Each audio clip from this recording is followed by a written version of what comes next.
Hey guys, welcome to the latest episode of Beyond the Tape, a podcast focusing on people doing rad things in the Australian mountain bike industry, and occasionally we'll jump across the ocean and check out someone else, which is the case in this episode where I'm chatting with one of my most favourite humans on the planet Earth.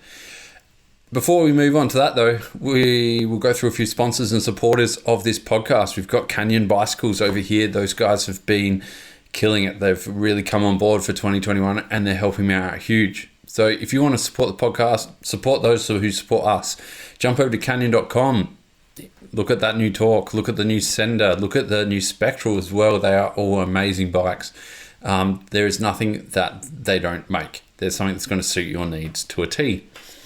Next supporter of the podcast is 2Up Bicycle Co. Those guys are the distributors for Factor Components, Nova Wheels, Demonte, Shimano Saddles. They do some really, really awesome products. I just got a stem and some flat pedals to come in, so hopefully I'll be winning some medals on those flat pedals, but you know, I'm just keen to drop a leg and get rowdy. Super, super nice finish on those two. Next up, we have NS Dynamics. Those guys are the best in Australia when it comes to suspension servicing. Those guys will service your forks. They'll update all the seals, update all your oils, do a hyper-performance tune, and get them running better than you. If you're sick of your suspension as well, if your pikes are too flogged out, or you know your Fox 34 Taluses are just flogged, hit them up. Get some of that sweet DVO plushness or some Olin's Gold glory. Next up, we've got Huck the World apparel. So you got the t-shirts, you got the hat, you got everything else. So those guys are making some sick kit, and I've seen some designs that are coming up in the future and they look epic. Everyone that I know has bought one is absolutely frothing. So thanks to those guys. Use Beyond the Tape 10, get yourself a discount, get comfy. After that, Dirt Surfer have come on board for 2021 as well, 100% recycled. Mud guards, killer designs, killer quality, like they're absolutely killing it. So if you want to get your own company or something else, kind of put it on a mudguard like what I did with the Hills Hoist logo, just hit up sales at dirtsurfer.com and Alan over there will be happy enough to sort you out. Anyway, enough of that stuff. Done my plugs. Those guys are stoked. Really happy to have all those guys on board. I'm even happier to be having Mad Dog Boris on for this podcast. He has been an idol of mine for a very long time. Just his work ethic, his party ethic, and his attention to keeping the spirit of mountain biking alive has been great. So we chat about a bit of everything, camera setup, his lifestyle, you know, trials and tribulations, and how he got into the game. So I'm super, super happy with this episode. Have a listen, grab water, grab beer, grab wine, and as always, leave a review on iTunes. You know, like the Instagram product, share this video. YouTube is something I'm trying to attack fairly hard this year. Anyway, that's enough for me. Coming up to 3 minutes of ads. So yeah, enjoy the podcast. And That's me, man. It's a pleasure. And you have a canyon in the background. Nice. Yeah, they help the podcast. So that's cool. I have two. I'm not sure if you can see it. There are two e-bikes and in-flight the gravel bike on the background. Oh, perfect. Yeah, those things are rad. Yeah, I'm pretty happy. You know, it's like a big client for me. So yeah, it's pretty cool that they support me. And my Strive is at the moment in the garage of a buddy. He actually took it after the EWS in Italy last year.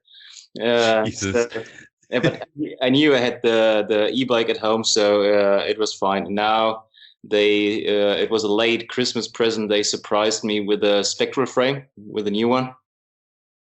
Oh, nice. Yeah, they look really cool. I'm so keen for one.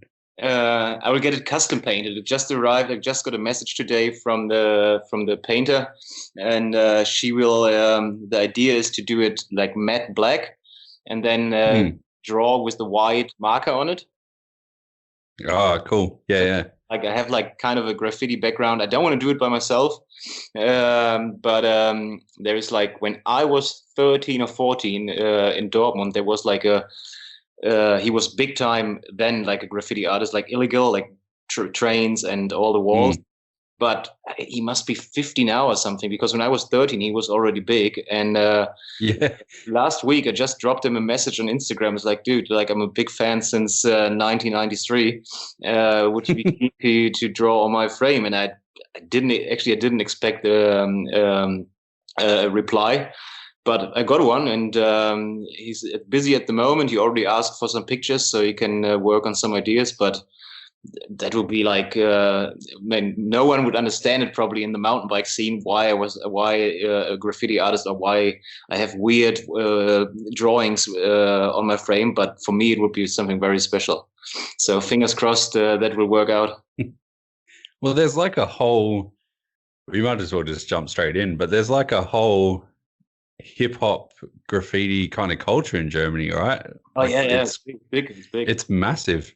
Yeah. It's in Australia, isn't? You're sitting in Australia, right? Yeah. So we have you heard of the Hilltop Hoods? I heard it, but not really sure. Is it the hip hop? Yeah. So they grew up 20 minutes from here. So we in Adelaide, we have a huge hip hop scene, and now it's getting bigger again. But like when I went to Germany, I couldn't believe how big it is over there. Like you think about it's either, I always thought it'd be either terrible Euro pop, like Hasselhoff or something like that, and then metal, like industrial metal. But I couldn't believe how big the hip hop and graffiti scene is. It's big, like especially when I grew up, like in the 90s, and I grew up in Dortmund, and Dortmund was they said the system was how do you say it in English? The system was broken, so there was not a single train unpainted in the system in running. And Dortmund was famous for like fat, blockig, not blockig is more a German word, but fat, straight, visible what the name is, not like the style stuff. And so everything was painted, every wall, like tags and little quick pieces everywhere. And this is how I grew up. So, and I loved it. Then when I was 15 or something, there was like a graffiti book release in Munich, and Munich was famous for big walls, and more legal stuff. Like Dortmund was fully illegal. Like no one would like paint a legal wall. It was like going out at night and like doing tags everywhere. Then my dad and I drove to Munich, and I was so disappointed. I will never forget the disappointment to coming to Munich because it was clean. There was not a single tag. All the walls, like the train line, there was some massive legal walls, like projects with like 40 meters to 10 meters or something, but all legal. Not a single tag on a wall. And I was like, it was not graffiti for me. It's like, fuck. It was like, and so for me, this is like, I had to try a train ride today, and I'm always sitting on the window and still I'm not doing it by myself. Like I stopped when I was 16. So I got busted stealing cans when I was 14. So it wasn't a good start. And but I haven't touched a can for 20 years, but I'm still on train rides. I'm always in the window and spotting like what's new and who's like big and all this stuff. So not many people know actually that I'm into graffiti, but I'm still like I love it. That's amazing. And listening to graffiti podcasts or something outside mountain biking, and outside photography. But so I really like it.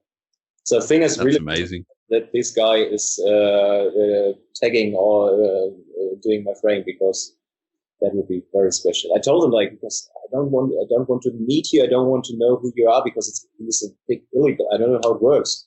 Also with Instagram, how many illegal graffiti artists now have Instagram? I don't know if they have a separate phone hidden somewhere in the garden house, because it's easy to track these days. But that would be. I'm really hoping that it will work out, and then you will see it. That's rad. That's going to have so many like layers of inconspicuousity to it as well. Like no one's not going to know, and yeah, that's cool. Yeah. Now there's more than just. I laugh shooting races, and I'm allowed to be a mountain bike photographer. But now there's a little bit more about me than just like hanging out at the races, getting muddy, and, having a beer with Sven.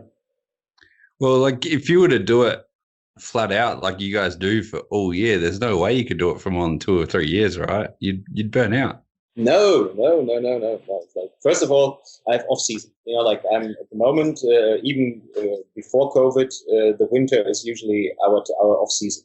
So let's say before COVID, usually Rampage is my last event. It's in November or like end of October, beginning of November when I'm coming back home, and then I'm free for 4 months. So it's like, this is our recharge and to recharge the batteries and get ready for the next season. So Sven. I'm not sure if you follow Sven on Instagram. He did an amazing, like, because he had to spend 14 days to go back to New Zealand, and 14 years and 14 days.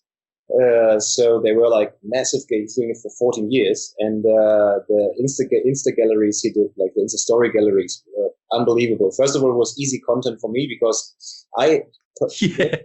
Today was I posted today the first time after Portugal World Cup. It's over 2 months ago. So I had a little Instagram break. I'm still on it every day, but I didn't know, like what you guys are interested on. I've actually quite a lot of unseen pictures, even like when I was shooting with teams or even for Kenyan, some bikes which are now released, but when I shot them, they were like a secret. But it's so hard for me because when you go through my feed, it's like more like a diary. Like I post daily when I'm working. So for me, what I'm doing and where I am. But I feel like if I'm sitting on my sofa, I feel like, what can I tell you? Like it's just like stuff from stuff on my hard drive. For me, it's more like documenting what I'm doing and give you like an inside look or like, so it's hard for me to be crazy on posting when I'm not working. Is it like super important for you? Is it something you kind of keep track of, or is it just like a fun thing for you to do? Instagram, it's fun. It's like like I was in a lucky time that I gained, in the early times that I now maybe have some more followers, but I don't really care. It's like I don't earn money. I don't earn money with it. I'm getting a lot of collaboration requests, but I always tell influencer. Usually I don't tag companies in my post, like I don't use hashtags. So if I really be into it, I would use it. I know how to use it properly, but I don't care. Yeah. Like see how to gain interaction, to have like funny questions in your captions so the comments grow. I don't do all this stuff. I just give you my pictures, usually no companies tagged or something. So it's just the pictures that I like. I'm maybe stoked about and I want to share it with you guys so you have something to see. I'm not really into it. I think I know how to use it properly, but I'm not. Do you ever like go through your feed and look back yourself, like as a bit of a my year in review type thing? Yeah, totally. Like sometimes to bring stuff back in your mind, even like when we're doing the slideshows on Vital MTV. Sometimes in the off season, I just sit down, have a beer, and watch, because when you're traveling, you just go back from race to race, and like you don't have time to listen to watch it properly, even if we produce it. We're sitting there at 4 a.m. at night, times 5 a.m. after a finals day. And then on the next day, we're traveling to the next race. So actually, it's hard to catch up with your own work you're producing on Vital. And then looking back at it after, like, sometimes even after 3 years, and then clicking on a slideshow and hear my own voice interviewing Loic Bruni or something, it's fun. And coming back to the years, first of all, Sven is doing it for 14 years. And full on, I think that the times changed a bit now with like also the EWS since like the last 6-7 years. And, I shot my first World Cup when I was still with a magazine in 2010. Then I met Sven in 2011, and then it grew. So like first I was just shooting the European races. Then we had the Bulls team, and from 2013 to 2015. So we're doing it more than 2 or 3 years, and it's it is a job, but it's also a lifestyle. And when you are really, it's a classic saying, when you're passionate about it, it doesn't really feel like work. But like, it doesn't matter how brain dead I am after three hours of sleep, and we're doing it back to back. Like when you start on, let's say Wednesday, Thursday was like building up the pits, shooting the first training or track walk, then training, quali, finals, and sometimes also the cross country finals on Sunday. The nights are getting shorter and shorter and shorter. So, and when I'm waking up, 3 hours of sleep, trying to have a shower, my coffee and a cigarette, my peanut butter sandwich, and you're really brain dead. But the moment I'm coming closer to the track, I'm always say like, I'm like a dog who needs a piss, or like, because the closer I come to the pits, the more excited I get, and the adrenaline comes every day, and for every year, every race, and this keeps me pushing. Like, you don't feel it. It's crazy. Like, I also say, like, like if Luik has like one race run, for me, sometimes it feels like I have 25 race runs. You have your clients you have to shoot. So you have one chance to shoot your client. You're like, let's say Troy for Kenyan and Mark and Kai, for Kenyan, but these are like the main clients. So then you have like, all your other clients, and you have your friends, like, actually for Luik, I'm more or less just shooting like for the story. I shoot him because, I shoot everybody, but also like, he's a friend. I'm getting excited for his run. So my heart is pumping. So it feels good focus. So it's like you have 25 race runs, and this just makes it easy to survive, and to be happy to go to the next race and to the next race and to the next event. And then you meet different people. You go to the World Cups, you have your World Cup family. Then you go to the EWS, you have your Enduro family, and then you go to Crankworks, and then you have all the other riders. So it's like, for me, I enjoy all of it. And it doesn't feel like there is an end. I will do it as long. I'm always joking, like, because Sven and I will do it hopefully like 10 more years, that I have to push him around in a wheelchair. He's shouting to me, Boris, faster. And now we are laughing. Give us 10 more years, and then you will see us doing it this way. Oh, I can't wait. Don't worry. I'm keen to watch that. So, like, for you guys, I mean, there was that Instagram or video story I saw a while ago of, I can't remember what track it was, but it was basically like 30 or 40 photographers all shooting the same angle at this jump. Yeah. But somehow I feel like you and Sven, you guys mainly try to tell a story of the whole weekend through your photos. Yeah. How did that style come about? Because it seems to be like a class leader now. No, it's like, I think there are different styles of working on at the race. Some of them, if you just have like a few clients, you can sit on one spot and you make sure you get like the best photo of your client rider.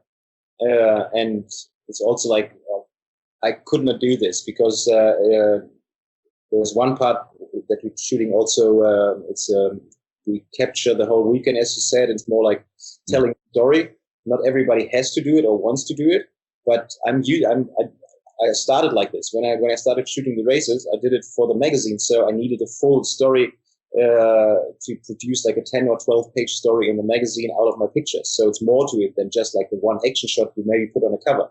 And also for myself, I still, if the people doing it, they're getting also amazing shots. But for myself to sit at the end of the day on my computer and click through 3,000 pictures from the same spot, even if there is like the best shot of the race in there, it would feel a bit different to me. So I like to have a bigger picture, play around.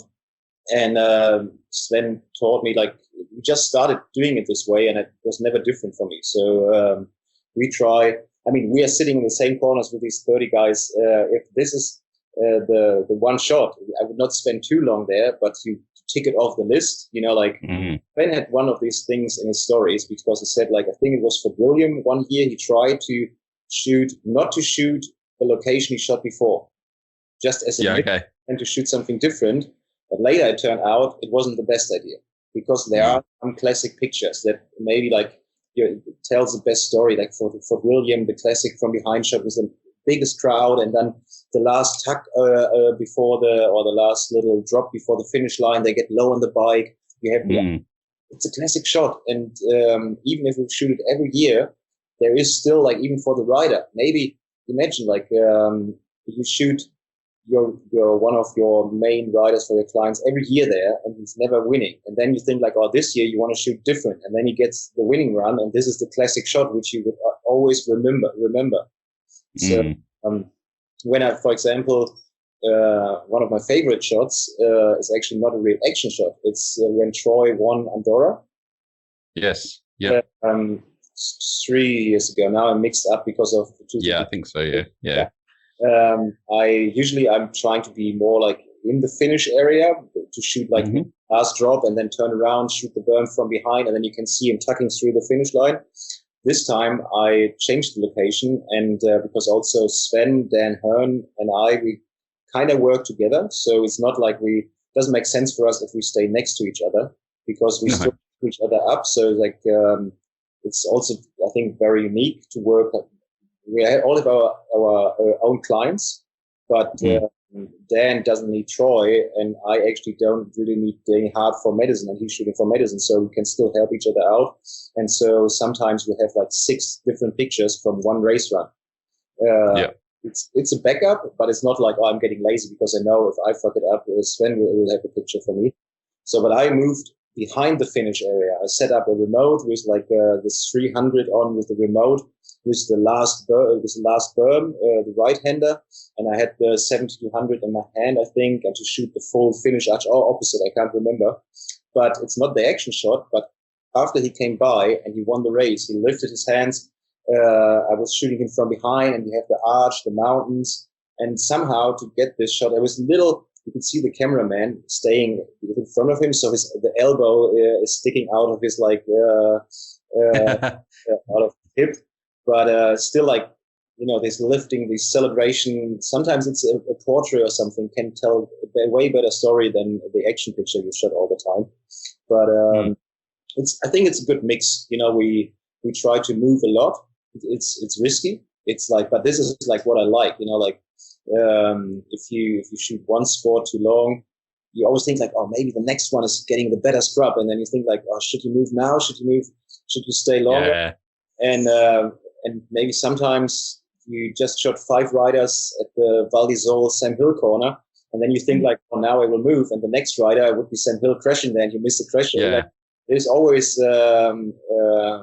a lot of stuff can happen, and somehow a lot of times we're happy to be on the right spot because, like with all this, I think some kind of experience, a lot of luck. The riders. So some riders, they will go for the big hug, and some of them get low. So if you know this, so don't waste your time staying at a spot where like the next rider is coming, he will get low or get the inside line. So it's, I think, knowledge over the years, which helps a lot. But it's just like, even this game, we have the start list for the final runs. In training, you sit way longer on one spot because, you never know. Way more time. Something very special. One of my Tinder shots, my Tinder opening shot. He looking actually kind of grumpy. Other people would say it's cool, but it was also in Andorra. It was the first training day, I think. And I was sitting on one spot or laying in the dirt. I was waiting for, we shoot so many of the riders, but I was waiting there. Everything was perfect. Light was good. There was good action on this location, but Troy wasn't coming. And in this year, he changed a little bit his training routine. So he did a later run. And, so I was sitting there, and then after sometimes you sit so long, and some riders were on the second training run. And I was like, fuck, and it's a photographer's joke. The moment you turn around, he will come. It's a classic. You can ask every photographer on the World Cup. It happened to him. He was waiting for 1 hour, and then he says like, fuck it. Can I say fuck it? Is it in Australia? Yeah. And then he says, that's how we say good morning here. And then you turn around, and the moment, or you change lens or something, and your rider's coming. So I was sitting there, and I said, no, I can't miss. I don't want to miss Troy on his first run, and I want to get him. So for some riders on the second run, I was really getting not real angry about him because I would never tell him like come ride earlier so I can get a picture or something. And then he came down and he stopped in front of me to say hello. So like, he saw me, like instead of like smashing the corner, he saw me, stopped next to me, said good morning to me, and then he kept riding. So I was sitting there for 1.5 hours for nothing. And then the picture of me walking grumpy down the hill, and this is my opening tip. You guys have like a certain kind of rapport and friendship with almost every rider on the scene, right? Like, how do you go about building those relationships with competing teams and athletes? There's a lot of trust there from them. Yeah, it's a good one. In general, I think when I started to, let's say, get the respect, because I wasn't like the classic, there were a lot of very professional looking people, and then there was me with my Nike and my ripped off jeans. But in my first years, I hadn't earned a single cent out of this. I had the opportunity, as with my job as an editor, to be free to go to the races, but I didn't get paid extra. So I had to look for the cheapest tickets to tell my chief editor, hey, can I have please €150 for a flight to Barcelona to hitchhike to Andorra or something? To Andorra. Or like I got lifts with people, and I was sleeping in the pits in the back of the Schwalbe truck. I was sleeping some of the pits. They have sofas for the daytime, and then I was sleeping in the Ethertons. Without them, I would have probably had to sleep on the ground, because they offered me the sofa. The night in Huffield, we had a cold night when I was sleeping on the back of a truck. They found like a recovery foam mattress from Dan Etherton when he was injured. Yep. So they gave me the mattress. Another team was afraid that I'm getting too cold, so they found like an electric heater. So I think this was a start to. I was still like the mad dog, like the crazy German who was like stoked. I had no money for food, so actually I just had the food from the press room. And then Sven was like, "Dude, you need to eat something. Come on, I'll buy you a burger." And I think there was a start to get into it, to at least gain the respect. I wouldn't call it like friendship straight away from this point, but at least I got some attention. I haven't done it. Wasn't the dirty guy sleeping in the pits to get attention. I just had no other chance to do it. But then with the years, also I enjoyed some after parties and had some beers and stuff with some riders. And then another part where I gained the respect, that it never end up where it didn't belong. So it was between us. If I spent some after party in some hotel rooms with some riders, had a fun story with Mitch Delves. If he hears this, he will remember Leo Gang. And it never, there was a trust. This is the trust part from the personal point, not just like the team stuff, which you mentioned, like with the different teams, but there was like the personal trust. And and I think with all the years, they heads up to most riders, they really respect and appreciate what we are doing, because we show their sport to the world. So I never really had like a rider disrespecting our work, because they know we are everywhere. Like they are surprised that we are not just at the World Cup. We have been to the EWS before and the Crankworks before, and then the Crankworks guys, the Slopestyle guys, see us at the World Cup, and then the next week there. So far, there was always a big respect from the riders, or from the whole scene to us. And then the part you said was the trust, for sure. That's an important point. I had a conversation with a buddy, because he's a filmer, and he was shooting for another big rider before. Then he changed the team he was working for, and he was a bit surprised that he wasn't really allowed to get into the old pit again and hang out, and they were a bit like confused. And I told him, like, I must try to understand, like, before now you are the buddy, and you're traveling with the team is the biggest competitor, so you understand their point, and explain it to them, like tell them, like, you don't have to worry. It's like, I'm not here to see anything. what the other team maybe, no suspension, no secrets. Yeah.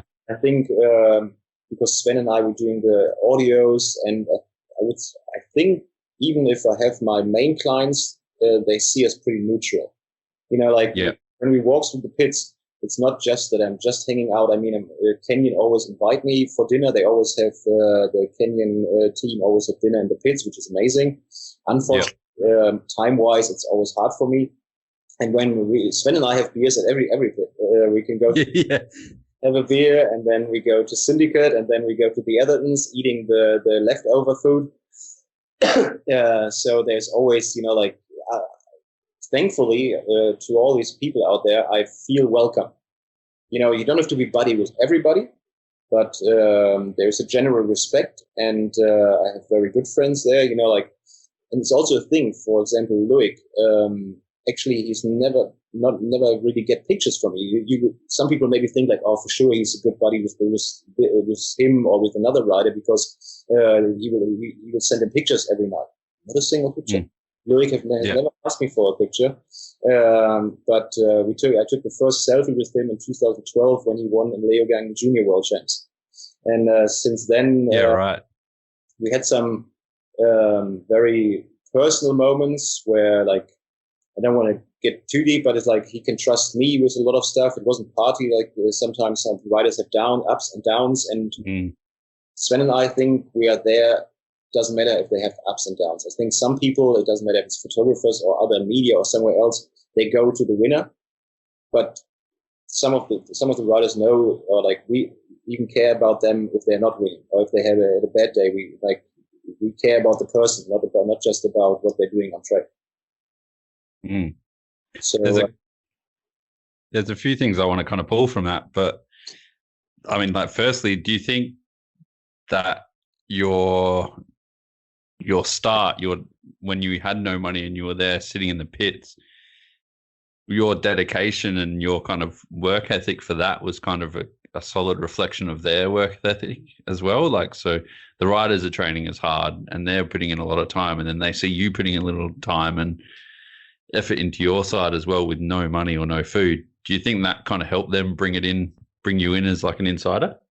Good question. I don't know. Instead of, having like a guy just rock up with a 4K red camera and just stick it in their face, like. Well, there were some people, like, when they maybe had a little bit help from parents, or they had some savings, or like it was easier for them, but they still also had the respect. Like, it's not. I think for the riders, if you are passionate about it and you go for the long term. In the time I'm doing it, I've seen a lot of people coming and going. And this may be also a part, like, for a rider, if there is a new person for a year or two, it's hard for them, like, first of all, it takes time to even get noticed, or like, like, I'm not, I hate the word when it seems like, oh, I want to socialize, or like networking. I never, like, I would never go to someone and like try to get in the conversation. It's not happening. If you don't want to talk to me, I would not talk to him. Like, it's not just like there was one thing with Aaron Gwynn where I was surprised, like, some riders, some people, not just riders, they react on you if you have eye contact, then they think like, oh, they have to say hello, or you never know. It's just like, because you're staying in front of each other to give like a fist bump or like a handshake. But I still remember I was staying in the pits and Aaron Gwynn was riding behind me, and for fun, he rode in my back, just to say hello, like with a bike, like a little bump in the back. But it wasn't necessary. He could easily, to avoid, like, let's say, the conversation, he could just pedal by. But these little things, like, shows me that it's more to it. It's not just like they just don't say hi because you say hi first, or you just stay in front of each other and we travel the world together. These little points when someone could easily, because I know for some of them they have to talk to everybody and some of them prefer to be quiet, but he could easily pedal by instead of that he rolled into my ankle to say hello. And this is other people would be like, what? And like, I was like, fuck, that's cool. And especially with him, I love to do interviews with him. There's a little fun thing. I'm a big Sam Hill fan. Like that I have my this one, no, it's the other one. That I have my Sam Hill sausage dog. He drew. Yes. Yeah, I asked him once. When I was racing bikes, I have a racing background in Germany, I had one of Team Frames, the Iron Horse, and I'm still a super fan. But I'm getting nervous. So for Vital to interview Sam Hill, I was like, I start stuttering and like, I always ask Sven if he can go. But on the other side, Sven, not really with Aaron Gwynn, but it's easier for me to talk to Aaron than for Sven. So we always mix up. And to talk to Aaron is like, not just that he's very professional, but I could easily have a podcast with him for 2 hours probably. I'm very thankful and don't take it for granted that I'm allowed to go in his private space in the truck to take pictures. And I always ask first. It's also like a big thing of respect, which Sven taught me early. You need like a sense for it if you're allowed to go in the pits, or some people maybe Sven and me walking into the pits, doesn't matter where it is, but it takes a long time. And also that you see what's going on. It's like if someone had a bad day, you don't want to have his camera in the face. So with the others, I knew exactly. I know now it's just like a little hand movement that Brownie, the team manager, shows me, not now, or like if I see Rachel has a bad day, or like G or something, or it doesn't. It's this is also, I think, a big part to understand this. Some people, they just see it with other people doing it, and they think they can, but it's a very private place, the pits. And even the inside, there is a part where you can maybe hang out, but then there is the inside of the truck, and actually this is private space. So if Louis takes me into the back of the truck when they're playing FIFA and I can hang out with them, actually I'm there to get an audio, and then it turns out like I can just sit there and escape a bit the work and just hang out with them and watch them playing FIFA and shouting at each other. So this is like for me the biggest respect they can show me, it means a lot to me. It's like something special, and it takes also a long time, but I don't know where it's coming from. I can't tell you what I've done different. You have to ask them why. It's easier for them, for why they trust me. This is why I'm not sure if you can see it. This is why I have the World Champs jersey on the back. Yeah, that's so good. So other than Sam Hill, like, have you had many other starstruck moments, or is it always like now with because I've spent like when I went with Brendan Fack or even Clay Porter is still like all the movies, but he became such a good buddy and he's just a bro. But when they took me to Madeira for Death Grip, so it's now meeting Brendan, I still have the biggest respect, but it's more like a buddy. So it's like, but with Brendan Zemanuk, but it's like there's so many people. Like they actually, now I just had a shooting with Eric Fetko on Thursday for Brett Reader. When I got a message from Brett Reader on Instagram asking me if I'm able to shoot with Eric Fetko for his company Title.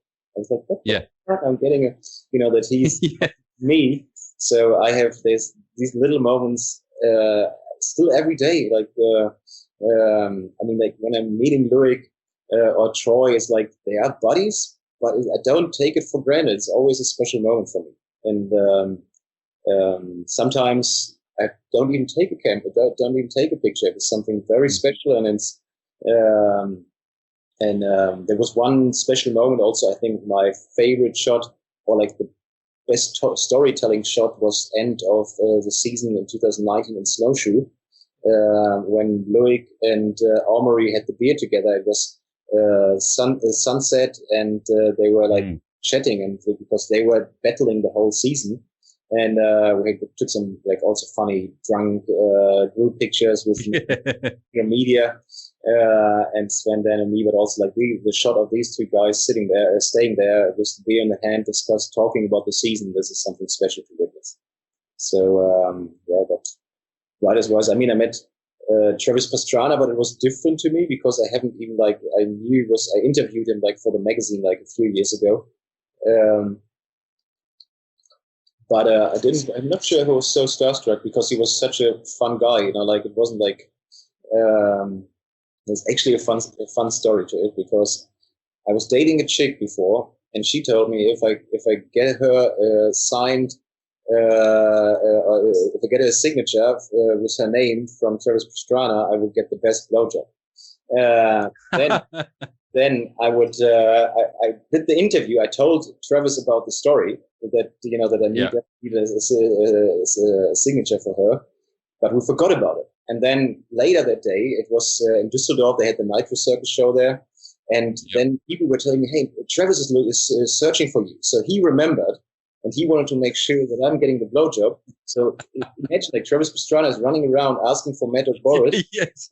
And then I got the signature and I got the blowjob. But it's like, it was like, I like these fun parts. With like, these are all humans, and there's so many cool people out there. So yeah. I think that's one thing that like makes me respect my favorite athletes more, is when you chat to them, they're not the athletes. They're just your mate. Yeah, but this makes it so also for them easier. Maybe it's also a thing.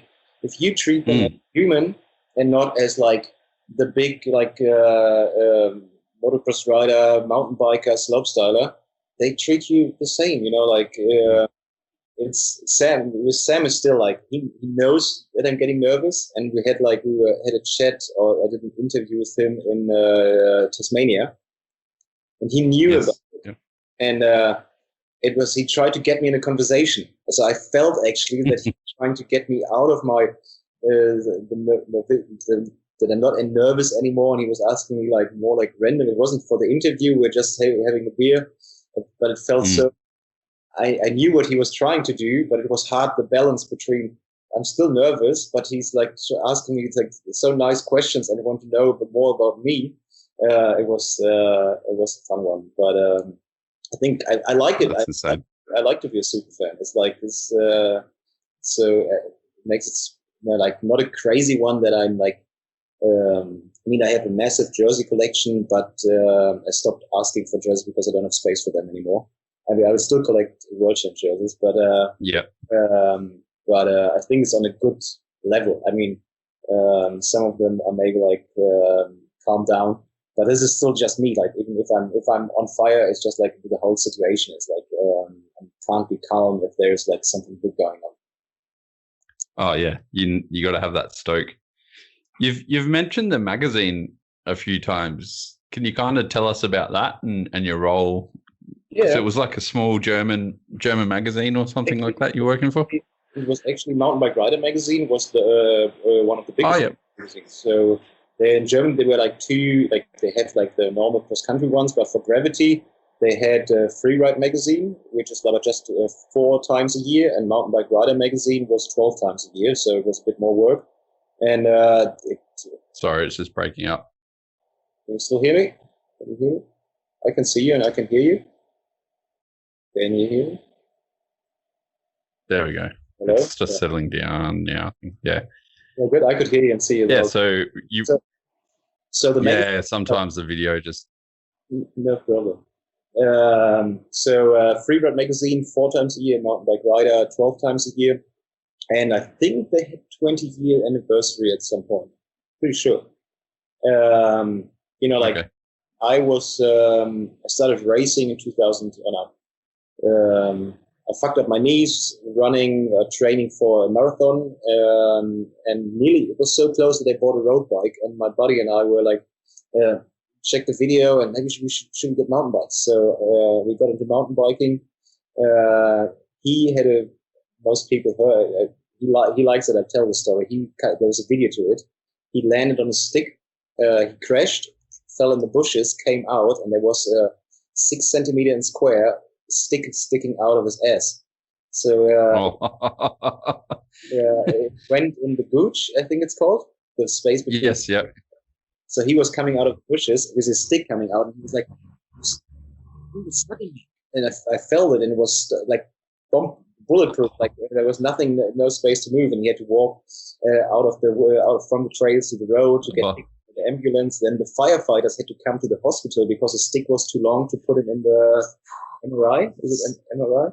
So they had to come to the plastic scissor to cut down the stick. And actually, we have it on video. And he cut the video with the whole thing. You can see the crash, him coming out of the woods, and even with the not X-ray, the other picture with a stick in his ass. So I will send you the link later.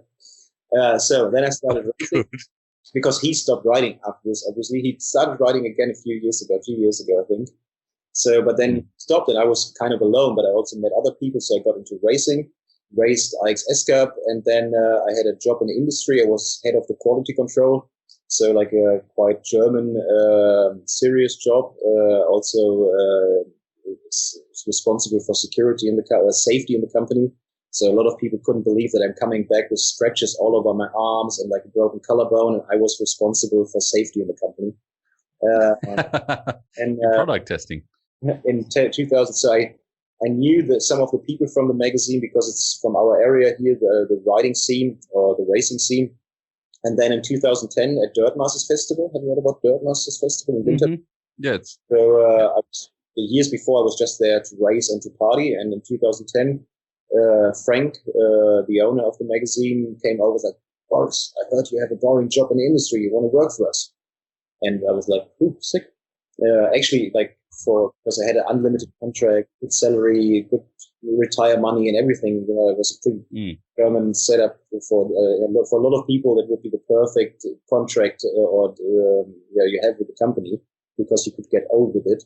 And I I went back to the company the next day, quit the job, and came from like full employee with all service, tax and everything to freelance, to become a freelance editor with a little salary. But I just such a sick time because I was never into parts too much. So I got all this stuff for free, but I was never before. I just needed the stuff that I actually needed to race. So even if I had helmets, pants, shoes, the garage full of test bikes, I wasn't too crazy about this part. For me, telling a story was always the bigger part. So I was kind of responsible for all the interviews, all the race reports, everything which didn't happen at the magazine. So I was the connection to the outside mountain bike world, let's say. And I did this for 6 years. And this is also how I met Sven, actually.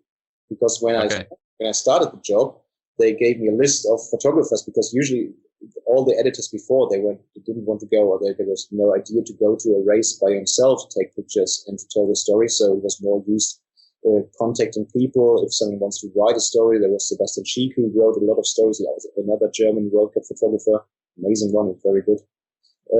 And then there was a list of photographers, and Sven was on there. So I did something with Victor Lucas, for example, something with Sebastian Schiek or with others, but also with Sven. But with Sven, it was, while others sometimes, you ask, hey, can you send me pictures of the race in Maribor? They send you a selection, you pick your favorites, and they send you the pictures in high-res. And then my job was to make a pre-layout on InDesign, how I wanted to look. So it wasn't just like I got the words and sent it to the layout department. So I had InDesign and I prepared the pages to already have my idea how the story should look like. What should be the opening picture, and then like to tell a story. While some of the others, they were like, hey, I was like, hey, you want to see my pre-design? It's like, no, this is your job. With Sven, I was sitting there for hours, and especially because he was in New Zealand, I was in Germany. I would spend night overnight discussing with him over my picture selection. He sends you a selection of 300 low-res, and you have to pick, like, let's say 15 to 20 for a story. And then you think like you put a lot of effort into it. You went through the results and like you try to get soak in everything what happens and tell a story. You send it and they're like, no, why you haven't selected this picture? This is my favorite, but then you need this for the story. So we were sitting there. I think it was FaceTime chat back then. Yeah.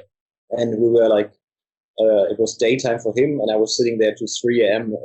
Talking with him about my picture selection, and it went on. Even if I did my layout, it was like, oh, why is this so big? This should be an opener.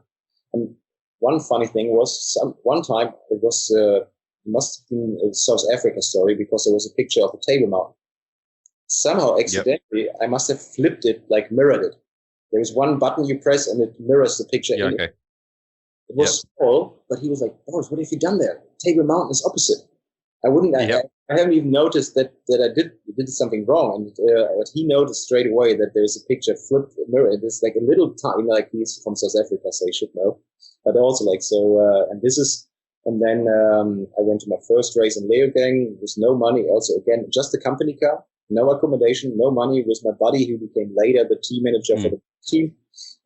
We slept in the, Erik Irmisch gave us a sofa to sleep on, or like a chair. But this is when I met Sven the first time in person and saw how he was working. And then in 2011, I was back in Valdisol to produce a story about him called One Man Army, because the idea was to have a timeline. Like I met him in the morning and then wrote down meeting 7:50 on the lift, coffee 8 in the lift, 8:15 first sport shooting this rider. And so I wrote like a full timeline how Sven actually works to midnight or to like 2 a.m. sitting in the media room, stealing the internet paper through a window and from the roof and climbing and all this stuff. So, and then on Quali's day, I think he asked me, like, because I was taking pictures of him taking pictures. So, and in Quali's day too, on Quali's day, he was like, dude, you don't think you have enough pictures of me? You want to help me shooting the race? And then he gave me one of his cameras, and we never stopped since then. That's so good. Yeah, and then with the magazine, so it kept going. And then we had the Bulls team with the magazine. So at first, the boss, the owner, says like, "Hey, because I had a little magazine team in 2012 with like 2 German writers, Textor and Tommy Lehmann, who were nude proof. We went to Eurobike, and every company I asked if they're interested, they just said yes. There were no money involved, but I could give this to kids, or like kids these back then, more or less give them a full setup from bikes, parts, clothing. So good. And I just let them free. I had no time to take care of them, but I could just give them the setup. And then the boss sold this idea to Bulls Bikes when Masters was already when the Masters was all riders. And he was like, "Oh, you could do the job as a team manager." No, fuck that. I'm the photographer. I'm an editor, but I'm not the team manager. And I gave the job to one of my buddies back then. And then we traveled. Yep. Everything was a bit easier. Then I had for 3 years. I had a bed. I still didn't got paid extra, so it's still like magazine money. But I was free to travel 3 full seasons without paying. Let's say I had flight tickets. I had a bed. Yeah. It was a big change for me. And then end of 2000. The team ended 2015. I was still with the magazine. In 2016, I used all my savings to go to the races and still to try to make it happen. And Sven helped me with like a little money per race. Also, like he gave me one of my first bigger cameras, first a 1D Mark IV, and then as a thank you, 1 year 1D Mark X, 1DX. And I got a lot of support. Rachel, thanks. Because I didn't have the money to go to Australia. And first Sven was about like, hey, maybe some crowdfunding in the pits, but we never made it happen. And then Sven and Rachel, without any, it wasn't for the picture, it wasn't for a video. They both helped me out with some money too. Yeah. To Australia, which was made the world. I was really crying because I couldn't believe it that people really care that I can go to Australia. Like for them, it's not a difference. That's huge. I'm there. Yeah. Like it's just personal between 2 people. Like and it was a very special moment. End of 2016, I got my Kenyan contacted me, then because a lot of people just saw me as a magazine photographer. So far, I have never sent a single email to a brand asking if they need my work. So all the clients that I have contacted me, which is like. That's good. Yeah, that's cool. And then I got a mail from a Facebook message from someone I knew on Facebook, like, "Hey, we're working on this team for 2017. Would you be able to cover it, to shoot it for us?" And I was like, "Okay." Went for a meeting and we set up a good deal. And then another person is like Elmar Peinecke, who was working for SRAM for a long time. Sven and I are my mentors. So while Elmar is like more like also not just a business, but also like Sven is my photo mentor and my life mentor, and Elmar is also my life and business mentor. And Sven told me years before, "Fuck off, that you can do it. Just you don't need the magazine, but it's do it." And then I was sitting with Elmar in Whistler, and I told him my idea. I could go 50-50, 50% magazine to still have a safe income and 50% my photo work. But then he was like, "Dude, every percentage you take away from your photography to do the magazine takes away the percentage from your quality you can deliver. Yes. And then he said, like, even if he was friends with the magazine, it's not just like he just told me what's best for me, not for the bigger picture to be fair to both sides. So he just told me go for it, and I quit with the magazine. And now I'm here traveling the world. I'm freelance since end of 2016 and just a photographer. What's the I guess, like, when you go to freelance, did you have any kind of gauge of what a photo or what like a team shoot would be worth, or how did you go charging people? And it's a lot of now. Even now, I'm the one who's also getting a lot of questions, and Sven is always very open, or like not. He's not telling his prices to other people, but he's making sure that if there are new people, new kids on the block, to give them a range, because it's a tough one. Like there are some kids, they just want to get a job and they just do it for half the money you're charging. This is a tough one, but Sven helped me from the beginning. Always when I was in the beginning, when I was arranging deals, or like when I had meetings about it, I always back to back, like when I had a chat with him about it, and he helped me a lot. So I really have a good standard, and some people wants to pay it. It's not just like, it doesn't, some companies, they prefer to have some companies, they can't, they have to look for other options, but you can also make an individual deal. It's not always like, I'm getting this is my minimum day rate, I'm shooting under this. You can still, like, if they're smaller teams, you can maybe, if it's maybe just for social media usage, if they're getting a smaller amount, so Kenyon's getting everything what I can get, and it's getting my most focus, and even or Pivot, all up here at the EWS there, but there are also some smaller ones, and then you don't have to go full crazy like to run the pits every day, or so there's a good range. I think it's very individual, but Sven helped a lot from the beginning, that I have my business standards and don't undercut people. It's also, as I said, I never sent a single email to a company to ask if they need my work, and I would never go to we all know who's shooting for who, and we're actually all friends. The media scene is quite close, and we hang out, we spend so much time together, we sit in the same dirt, in the same dust, in the same mud, we're drinking beers together, even with like Pink Bike and Vital, we shared accommodations and giving a shit at night at 2 a.m. It also is a lot of respect between the riders. It happens that maybe a team or a client, they want to have something different. Maybe the marketing guy changed and they want to have something, a refresh or like a restart, and but you would never undercut someone else's job. That's kind of a good move. I think, like, when you talk about undercutting and undercharging, it's not just bad for that photographer because they're not earning that much money, but they will also ruin like your money, right? Because it's bringing down the whole value of the photography product. It's in all kinds of business. It doesn't matter if it's plumber. Sven and Anka were sometimes Sven and Anka. I'm getting English lessons, so there was still a fun one with like cat babies, because I didn't know it's kitten. So cat babies. Tooth meat is also a classic one. The gum. Yes. Yep. Yeah. So this is how it's explained. But there was a plumber is the one who's cleaning the toilet, right? Plumber? Yeah, cleaning pipes and toilet. Yeah. And it's every kind. It's always the same. So it's always good that people. It will come back to them. Maybe they are young and they have no idea, and if they don't ask for advice, so far when I'm getting messages on Instagram from young photographers, I always send them a voice message and try to explain it. But you don't have to start super high, but you can work on the deal, not giving everything for the lowest price. If you want to get into it, there is a way, and it's a tough one. But so far,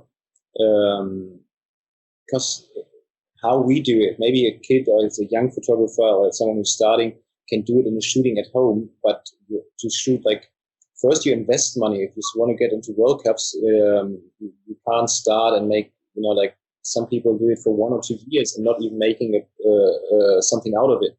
Like the flights, the hotels, all this stuff. So it separates a little bit from the beginning. Like there are different ways. Yeah. Paddock, the YT photographer, is a good example. He was shooting exclusively. He found his way. Ross Bell, amazing photographer. He first went, I think, with Pink Bike because they had enough track photographers. So he started in the pits to shoot like more tech, because actually tech is getting more clicks and all this stuff than sometimes action. But some they race into it, but also fairways. So it's not just like they're not. If someone is like, oh, I just like do it for €500 a race, but how can you survive from €500? There's more from it. How can you travel a full season? And even if your parents are paying you, helping you out, they can't do it for 3 years. So at some point, you have to make money out of it, and it's hard to come back if you start. Exactly. If you start with 500, for example, you can't tell the next race or next season, oh, now I want to have a brand. So it's like, are you also filming? Can I have a cigarette? Yeah, mate. Is it okay? Yeah, go ahead. I don't mind. Yeah. Bit of a random question here, but you did mention it then. Do you reckon it's harder to learn German, or is it harder to learn English? It's way easier to learn English. Yeah, 100%. Yeah, absolutely. Yeah. I mean, like, I still have, like, I maybe can do it. No, I can't. There's still like a running gag for years that I can't say smoothie. I can't with the S-T-A. Yeah. Smoothie. So it's like, I have like some mistakes that are still happening. I think now maybe my English is like, now it feels kind of okay, flowy, but because I spent some time with Sven and Anka in South Africa in December, usually I'm getting a bit free in the off season, because in the season, because I'm traveling with Sven and Dan the whole time, so I'm used to it. And then the off season, when I'm back to my German friends, I'm still in contact with them, but it's different when you talk like for weeks just English. And then, I had a good time with Sven and Anka in South Africa, because I couldn't go to Bali for surfing. Sven and Anka were like, hey, come to our families in South Africa. And then, so Sven and I went surfing. I mean, he was surfing. I got smashed all the time. Yeah. But I think German is way harder. Fuck that. It's like der, die, das, er, sie, es, and it's all the. So yeah. Now I prefer. I like it. It's like I never like when I moved to Greece when I was 22 or 23, and I just had shitty school English. So actually, when I went for the interview to the job, I got a job offer from a Greek aluminum company for the quality department. And I wrote all the interview questions in English they could maybe ask, and the answers to it to free. So not that I'm like sitting there and I have no idea what they're asking. So I thought like, oh, maybe they asked this and how to answer this. At the end, I haven't used a single one, but this is how I just learned English by talking. And I still remember the day or the moment when I was sitting on the toilet, had a shit, and then I noticed by myself that I was thinking in English. The biggest problem for a lot of people, and also from all, like, doesn't matter which language it is, you try to translate it in your head before you say it. And it's so hard to have motivation, and it's like, then it feels like the flow is gone, and like, but I talk faster than I think, even in English now. And so if there's sometimes some weird stuff coming out, it is how it is, and I can't do something. But I still remember sitting on the toilet and thinking in English, actually. It's not even like, that was a turning point. And so from that on, I think I think I can survive. Most of the time it's like that. It's if you have a dream in that foreign language, that's when it's like clicked over in your head. Yeah, the thing is like, I don't dream. It's like, it's most people know, but I was a stoner. I'm clean. I stopped smoking weed 4 years ago, and so many people told me when you stop smoking, the dreams come back, but they never come back. I think I'm sleeping too deep. It's like sometimes when you like woke up and then you fell asleep again, then the waking up dream. But just like even now without weed, I lay in bed. 5 minutes later, I'm gone, and unfortunately, I can't say that I'm dreaming that my dreams are in English. But I know I heard this before with the English dreams. But good luck. It's a crazy. Good luck dreaming in German.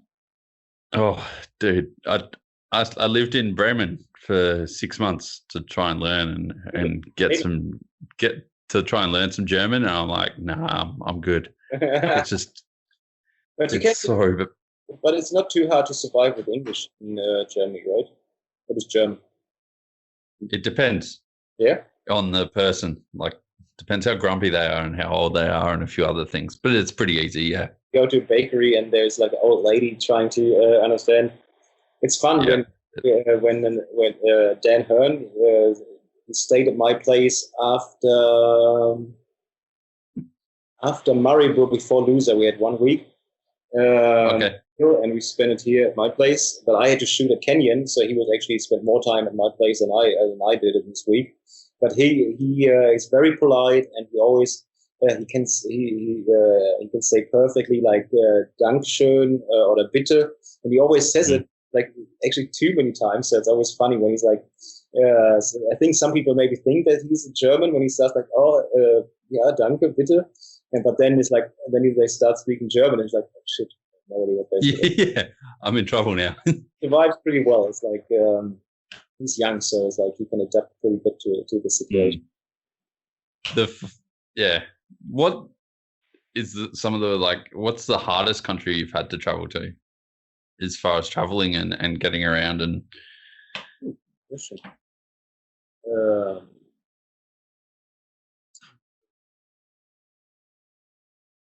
Always, I mean, like, been to quite a lot of places, but now thinking about it, in Colombia, there was one thing in Colombia.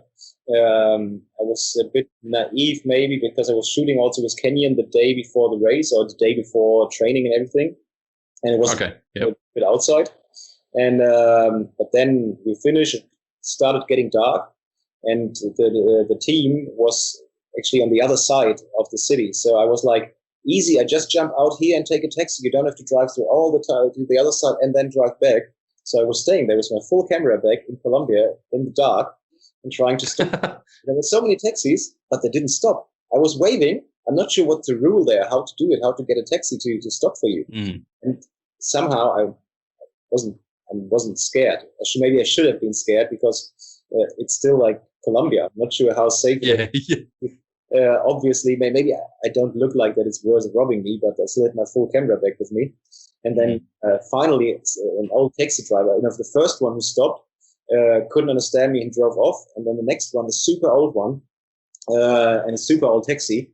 I jumped in and I tried to explain, to show on my phone the address of the hotel.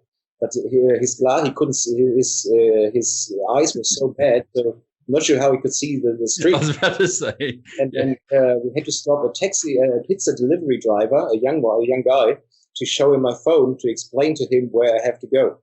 And and on there was one steep road, and I thought like the car will die, and I had to jump out to push the car. But we just made it. We were like revving super high, like, and we made it. That was I don't want to call it a sketchy one, but a special one. And but so far, somehow it always works out. It's like even if we are in Utah for Rampage or in Tasmania, it's I think it's fine everywhere. I think the Colombia one was a little bit more special because at some point I was really like, fuck, I have to walk, or like I don't know how to get back home. But it worked out. And it's not always like easy setup and stuff for you guys either, right? Because I've heard numerous stories about the Val de Sol media room just shutting like real early, and it's obviously a bit easier now because all the hotels have Wi-Fi, but it's pretty tough for you guys to kind of link up and keep editing sometimes, right? Yeah, but the Val de Sol thing was also because it's a bit more spread out. The hotels are not always close to the track. Val de Sol, especially Val de Sol, and it's staying with Anka maybe on the other side. We still want to edit and doing Vital together, so we have to sit next to each other. And I'm not sure how many years it was ago, but then the weird thing in Val de Sol, they built like a tent, like full tent with a lot of tables and everything. The light is on, and they just close it. There's two security guys, and it's it doesn't change. We sit in front of it on the stairs in front of. You're still there? You're frozen. You hear me? You still there? Sorry, man, just breaking up again. Frozen. I was like, he's not moving anymore. What is going on? Yeah. Can you hear me? No, I was just listening. Yeah, it was just breaking up a bit. So we were. I think it was 9 p.m. or something, and because not everybody's working as long as Sven and I, or as we do, or maybe a lot of people work from the hotel rooms. But if we want to sit together and we need the hotel room, it's there for, like they put so much effort into it to build this whole tent, and then the security guys kicked us out. And most of the time, we get kicked out. So there are not many media rooms where you can sit to 3 a.m. But we were sitting outside on the stairs of the media room. The security guys was just blocking the entry, the door, and it was crazy. It was like you sit, the light is on. It's just like 2 meters if we sit in front of the stairs, or they just let us sit on the tables. And but sometimes it's classic. If you give like on parking lots, like security, if there is an old guy managing the parking lot, if you tell him it's not allowed to go this direction, he will freak out if you go the opposite. Like, or security guys in Leo gang, sometimes it's military, and if they got told no one is walking by here, they will stay there like it's a war for them, and they will tackle you. No, but the setup got way better even for William. The internet a few years ago was horrible. It was crazy to Okay. And for William, but even for William, it got pretty good, and the people easier with the technology. But when I did the story about Sven in 2012, 11, Valdisol, he actually put the cable outside the window, and then he climbed over the roof of the truck, and then we were sitting there. So you have to get creative, or like sometimes you have to drive around to try to find a McDonald's to upload, or you walk around with your MacBook on the street trying to find an open.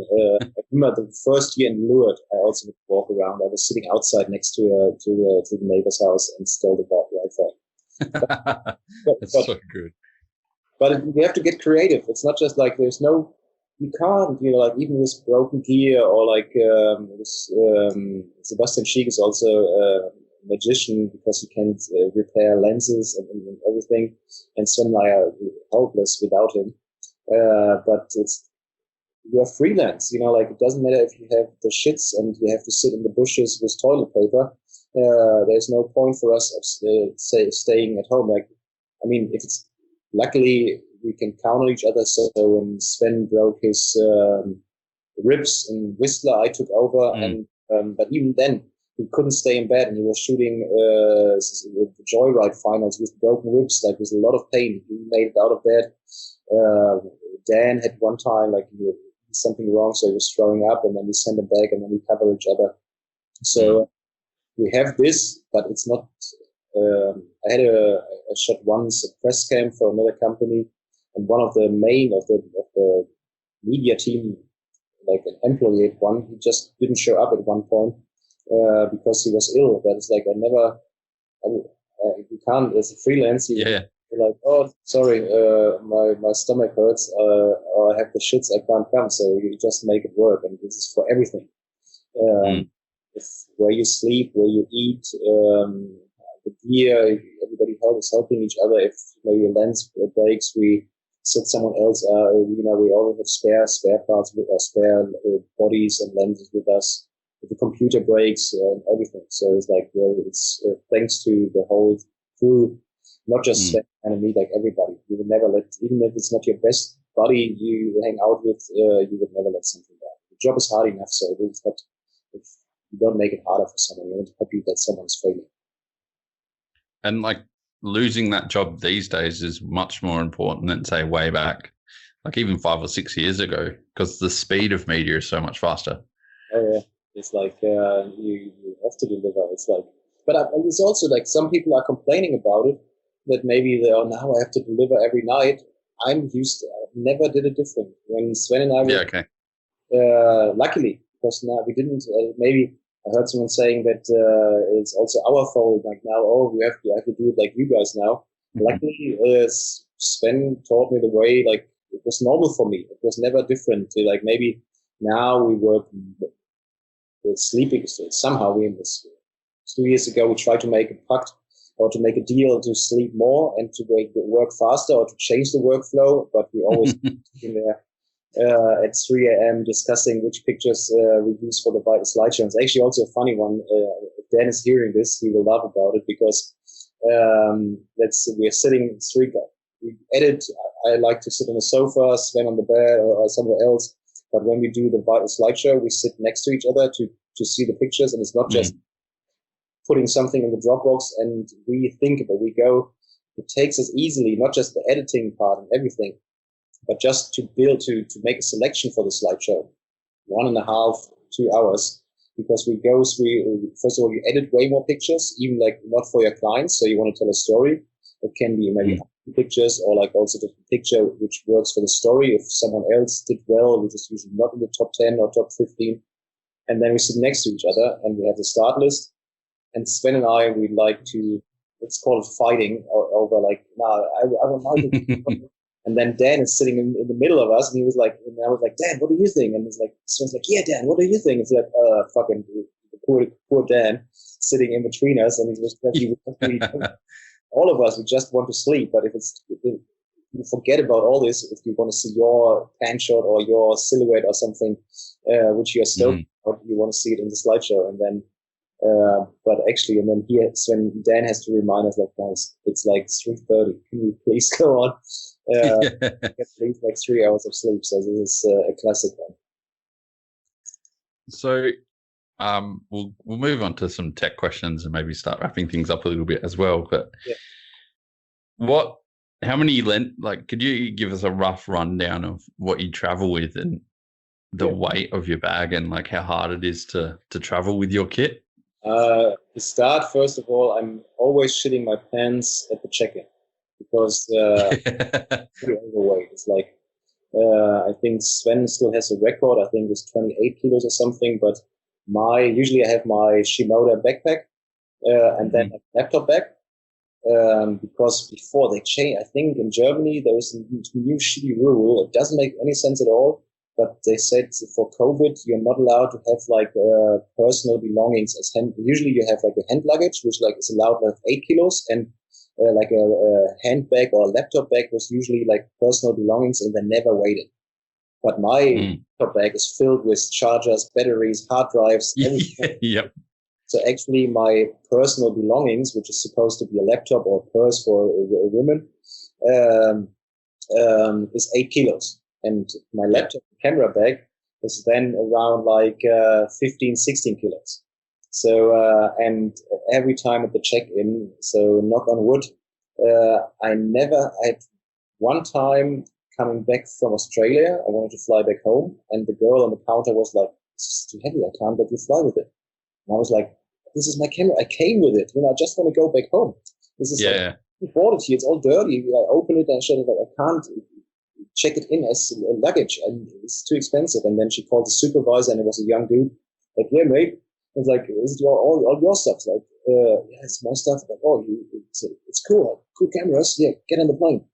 And he let me in. And then another time flying back with another photo friend, Bartek from Rampage, and it was a shitty Edelweiss, a Swiss airline, and we wanted to fly back from Vegas to Germany. And they asked him first, "Can you please put your bag on the scale?" And then when it was my turn, I tried to have my jacket over my hand, so I tried to lift it at 8 kilos. And "Can you please put your hand away?" And like, boom. And then it was 15. But he let us fly. There were not many people on the plane, but it's a tough one. And so it's roughly 15, 16 kilos the camera bag. So my bag. Just when I was carrying the bag on Thursday to the shootings, FedCrew, you forget easily how heavy it is. In reason, sometimes you're like, you forgot the 300 is the biggest lens, which is quite heavy, and sometimes you put it on in the morning. It's like you get so used to it, you're like, fuck it. And then you open it to check if it's really in there because it feels lighter than usual. You forget the feeling. But now when I was going to the train station, I was like, fuck, this is like my shoulders feels quite heavy now. And, yeah, and about the cameras, usual setup is as a main camera is the Canon 1DX Mark II. I haven't bought the Mark III. I think it's not real. As long as the Mark II is working, at one point I will get the Mark III, but I'm not so the tech nerd that it's necessary. Oh, there's a new camera, I have to buy it. So this is the main camera. I have another 1DX Mark I in my travel bag as spare. So, like, can you hear me? Can you hear me? Yeah, it just broke up a little bit now. No, that's right. So the Canon 1DX Mark II as the main body. Another Canon 1DX, the pre-model in my travel bag as like a backup. I had it, for example, 2 years ago in Innsbruck. My kind of brand new 1DX Mark II. I was about to start super early, 7:30 or something, slopestyle training. Error 40 something, and fried something fully broken. It didn't work anymore. So I had to run back to the hotel, grab my other 1DX body. In the meantime, Sven gave me one of his bodies, and it's always good to have a backup. And then for the second camera, like for the fisheye or for the remote, or you put on a pole to shoot from higher, is 5D Mark IV. Okay. A bit smaller. But sometimes you also have bows around, so you shoot 70-100 on the 1DX long lens, and then the rider hits a corner. It's like let one camera, the 1DX, swing to one side and grab the 5D Mark IV, and then you try to shoot a fisheye with the berm. And if you are quick, you can swing it back, and you get the 1DX again, and you shoot the rider from behind on the next jump. So sometimes if you're quick and it can fully not work out. If the straps are getting like mixed up or something, but it's always a good challenge. And then and also a second 5D Mark III as a backup for the 5D Mark IV. So actually 4 bodies. I'm using 2. I'm not. You can, if you really need to, to set up the one as a remote, one on your body and 2 on your body, but it's not really necessary. Sometimes Nah. And Sheik is also a magician. He's known for the one with the photographer with the most remotes. He's shooting for Specialized, and he doesn't have too many. Yep. So for him, it's important to get out of this team the most shots. So sometimes you arrive, and because he also at EWS, he always does it on his own while we are in the media shuttle and going with the flow to shoot like all stages, because he just shooting more or less like the Specialized. He's on an e-bike, he takes his car. And you come to a spot, you think like it's perfect, there will be the best, location, and there is a remote, and Sebastian already arrived, and then he's sitting somewhere in the bushes, and I think the best thing, he always says but it doesn't really work out all the time, so he's the big understatement, but he was sitting in Finale Ligure with the drone in the air, I think 2 remotes or 3 remotes, and the camera around his neck, so he was firing the remotes, getting the shot, and even the drone in the air, the big picture. But Sven has also shots like this. There's in his Insta stories, there was a classic one in Finale Ligure on DH Man. You have this massive crowded stage 6, mostly at the last stage, and he has a shot of Sam Hill, tight race shot with big crowd head on, and the same shot from the top to the ground. So, but I'm not doing this, but. So cameras and then lenses is the most used lens for me, and I think for most is the 70-100 Mark III. You don't need a Mark III. You can also use the first years I had a normal Mark I, but I'm the Mark III now. It's proper waterproof, I would say. Good. And then 2.8 obviously, and then this is 24-70 2.8. Then a 50mm fisheye. I also have an old fisheye from Sven 815, and then I have a 35. I think 35 point. Another the fisheye. The 50mm is 2.8. The 8 to 15 is 4.0. Then I have the Sigma Art. I think it's a 35 1.4. The 300 2.8. the big one. What else do I have flying around? I bought a 50 mil, but a cheap one there just to play around, but you can get it with other, it's not real necessary. I think that's it, because even if you have more lenses, you have to carry them. So it's like, it'd be tough to, I can't fit more on my camera bag. This is like the main thing. And then you have the remote, you have tripod, you have the remotes to fire it. Sometimes you use it somewhere else, but also like if you're going to shoot like out of the trees or something, you put the camera on the tripod and then you shoot from high up. It's also like, opportunity. What else? I'm not using a drone. No, that's the main setup, I would say. And how many like lenses would you break a year? No, I'm not that bad. I never, knock on wood, I've never broken a fisheye. I know the Sven's history is different. I still have the 8 to 15 fisheye. It's super old.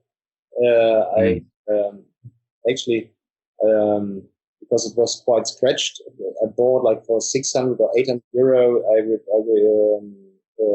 bought a new like the glass. So fresh.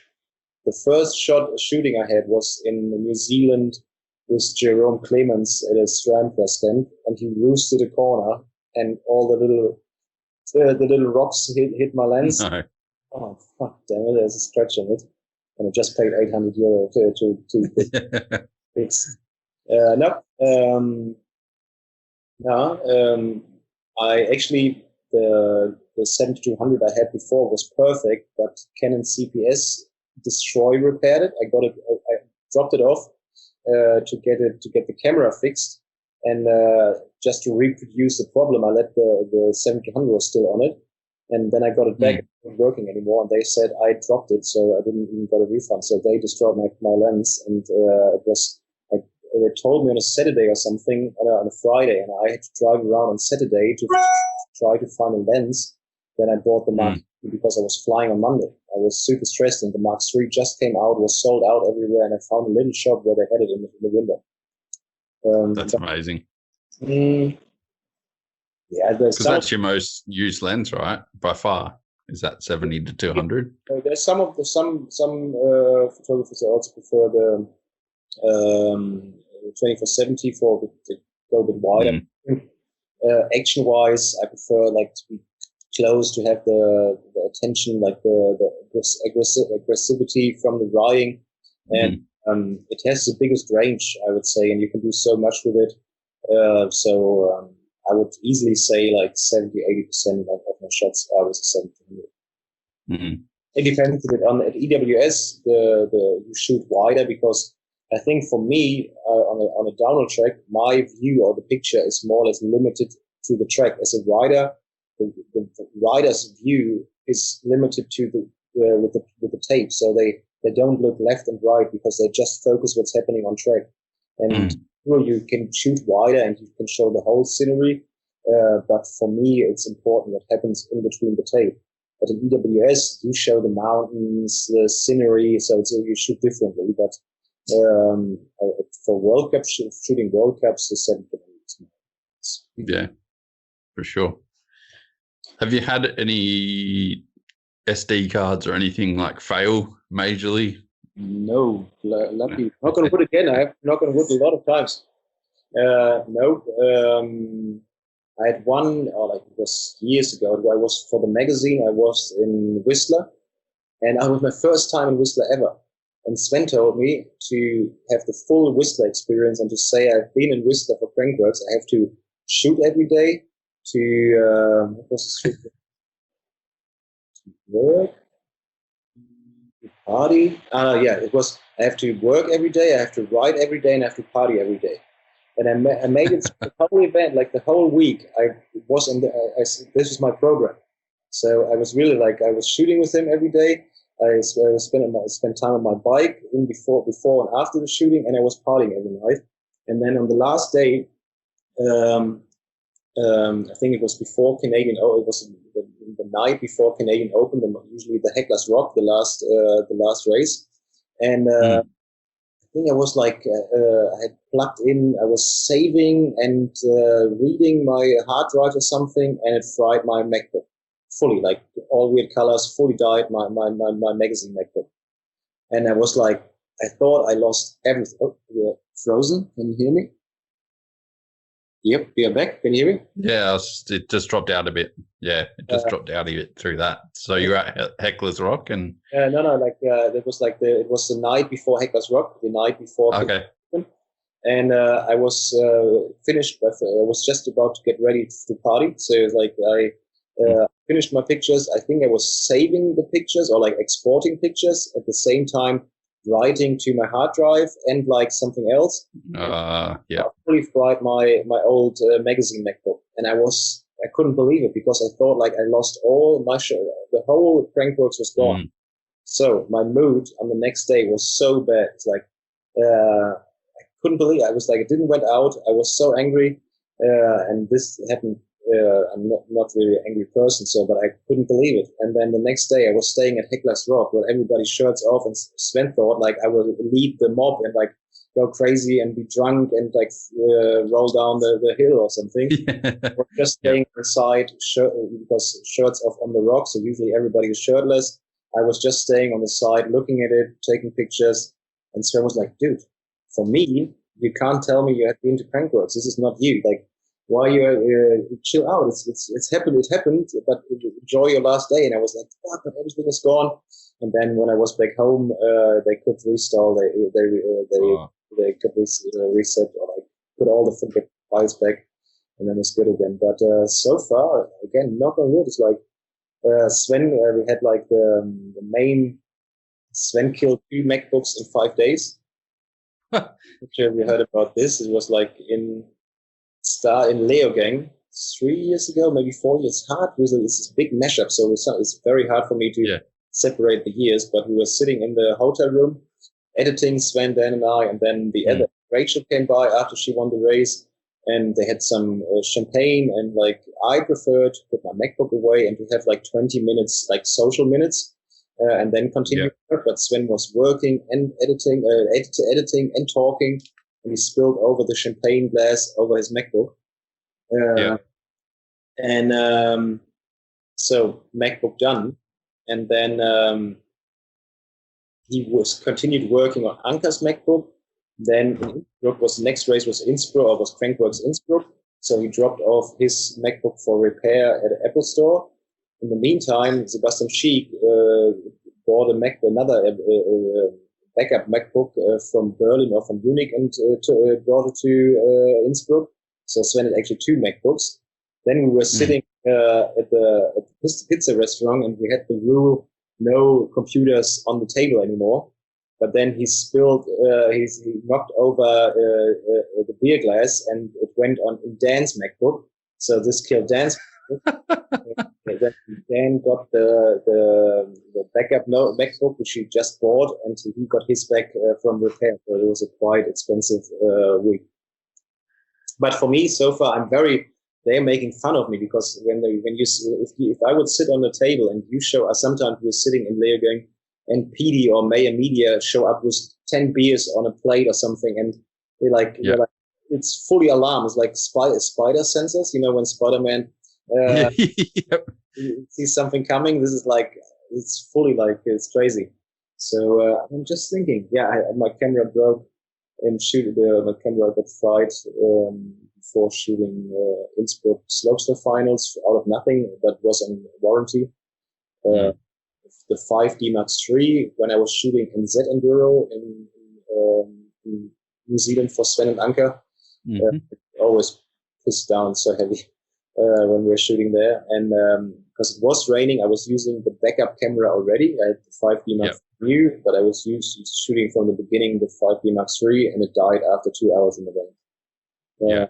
Also, so far, it's like the 1DXs and the 5Ds making a very good job. Sometimes when I'm going to the little shop in town to get them cleaned, the people can't believe how they look like, because they get usually the cameras from the nature photographers or something. They're all like in a box, and they look like after 2 years they look brand new. And I bring my camera after 2 months and it's full muddy, but they like it. So but so far.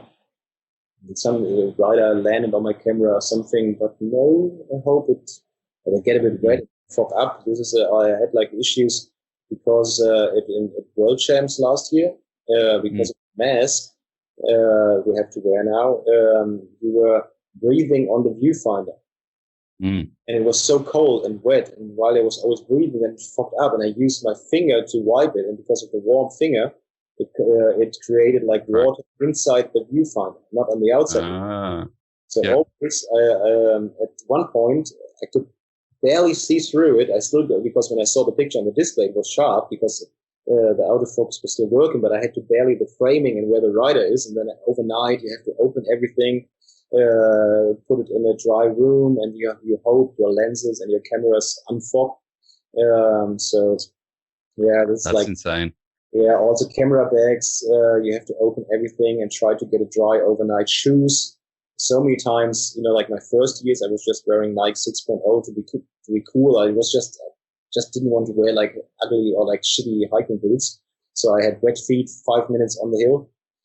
But then from the moment I became full freelance, I knew this coolness, let's say, doesn't matter if I want to do my job. If I'm slipping and I'm falling, or if I get a cold because I wanted to be cool with my Nike 6.0, or I miss a rider because of my, it doesn't make sense. So since first day, I'm full freelance. I have hiking boots. I still wear my skinny ripped off jeans, but I have some rain pants with me and a rain jacket.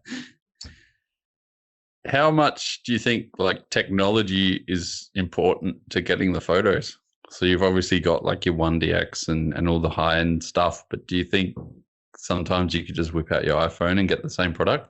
Nah, not with the iPhone. I think it's a bit different because you can film pretty good when you see what Chaos, Seagrave, and Tani and Kate, what they are filming with the iPhone. They got so good with it, and also the editing part.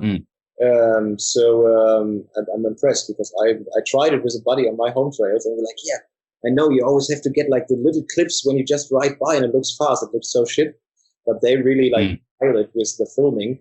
But photography wise, I think you can shoot like a sunset or like a portrait with an iPhone, but to shoot action with the iPhone, it's like, another thing is I have these cameras because it's my job, and this is like the most reliable cameras, I would say. Like also people ask me mirrorless. No, I don't have a mirrorless. I like the big body of my 1DX. It feels right. It's heavy. It falls down. It doesn't fall in pieces. It feels water resistant. So this is the reason. Also another fun story is there's Jens Staud. He was an editor of MTB News, the German pink bike. Yeah. And I met him. We were both users of the forum from 2005, and so we met online. And back in the days, we were spending like it's ICQ, something like a MSN Messenger. Yeah. Chatting every night, like making fun about the other people on the forum.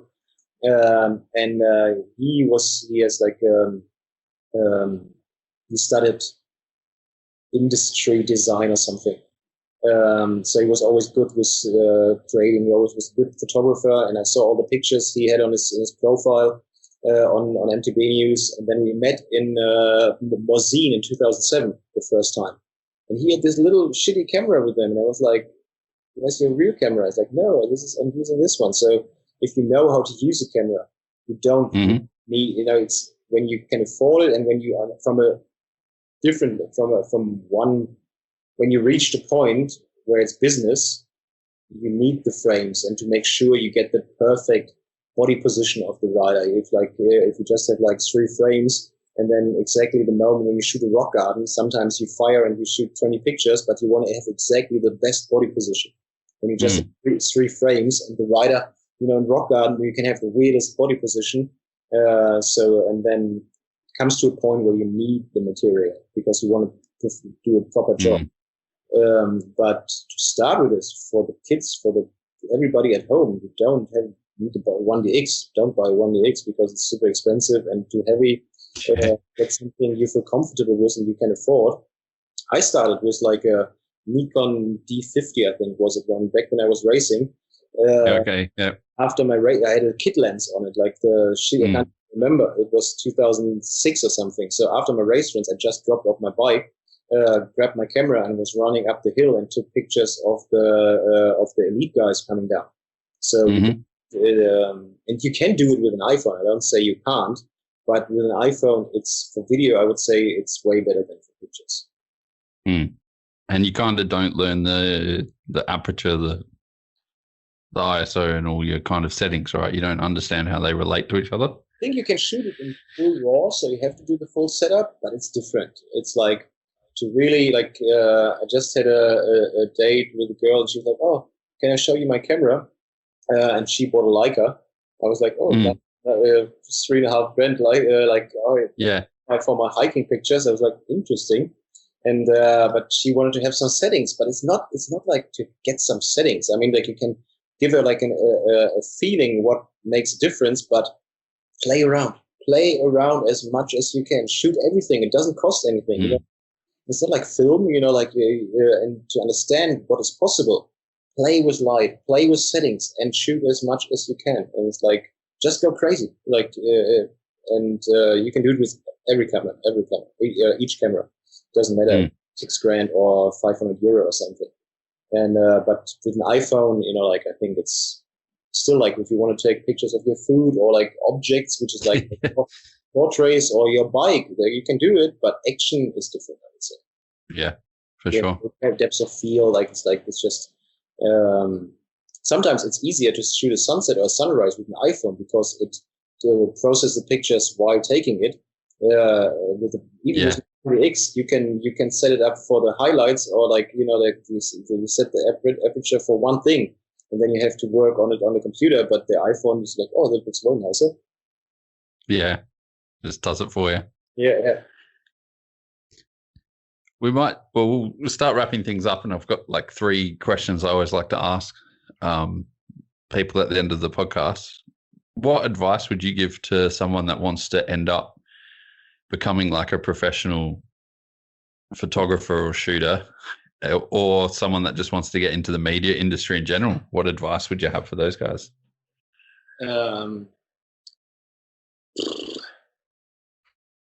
First, have the passion for the sport itself. Don't. It's like if you're an engineer, just as an example, if you're an engineer and you don't have the passion for bikes before, go to BMW and make double the money. You know what I mean? It's like the people are now. I mean, the industry is growing, but if you just think like, oh, there is an industry you can maybe work in, I think it's still like it's very young and you can find your way. But if you don't have the passion for it, there are other I think if you are really just looking for a media job, you can maybe make cooler trips. There's more budget maybe in film industry or like in the music industry, for example. First, have a passion for the sport. So as I think most people you listen to a podcast, they have a passion for biking.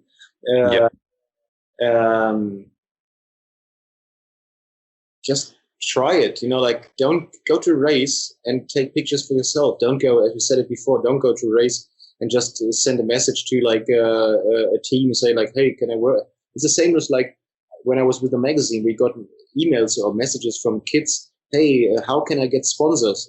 And I was like, how was your racing career? No, I just start riding now. I want to get sponsors. It's fully, I'm not sure how it's in Australia, but in Germany, people think like, or like fathers, like they wanted to get information from us how to get sponsors. Like, this is not how it works. Like you don't go to Formula One team and say like, hey, I want to start racing Formula One. Can I, first you have to earn it. And so this is the same for, I think, for each job in the industry. Like, go to race. Maybe ask a rider to go, like, if a kid from Adelaide, you can go to Troy and ask, like, hey, if you're riding, maybe can I take some pictures? Not just like go and shooting with me, so you don't have to push up for me if he doesn't know what it is.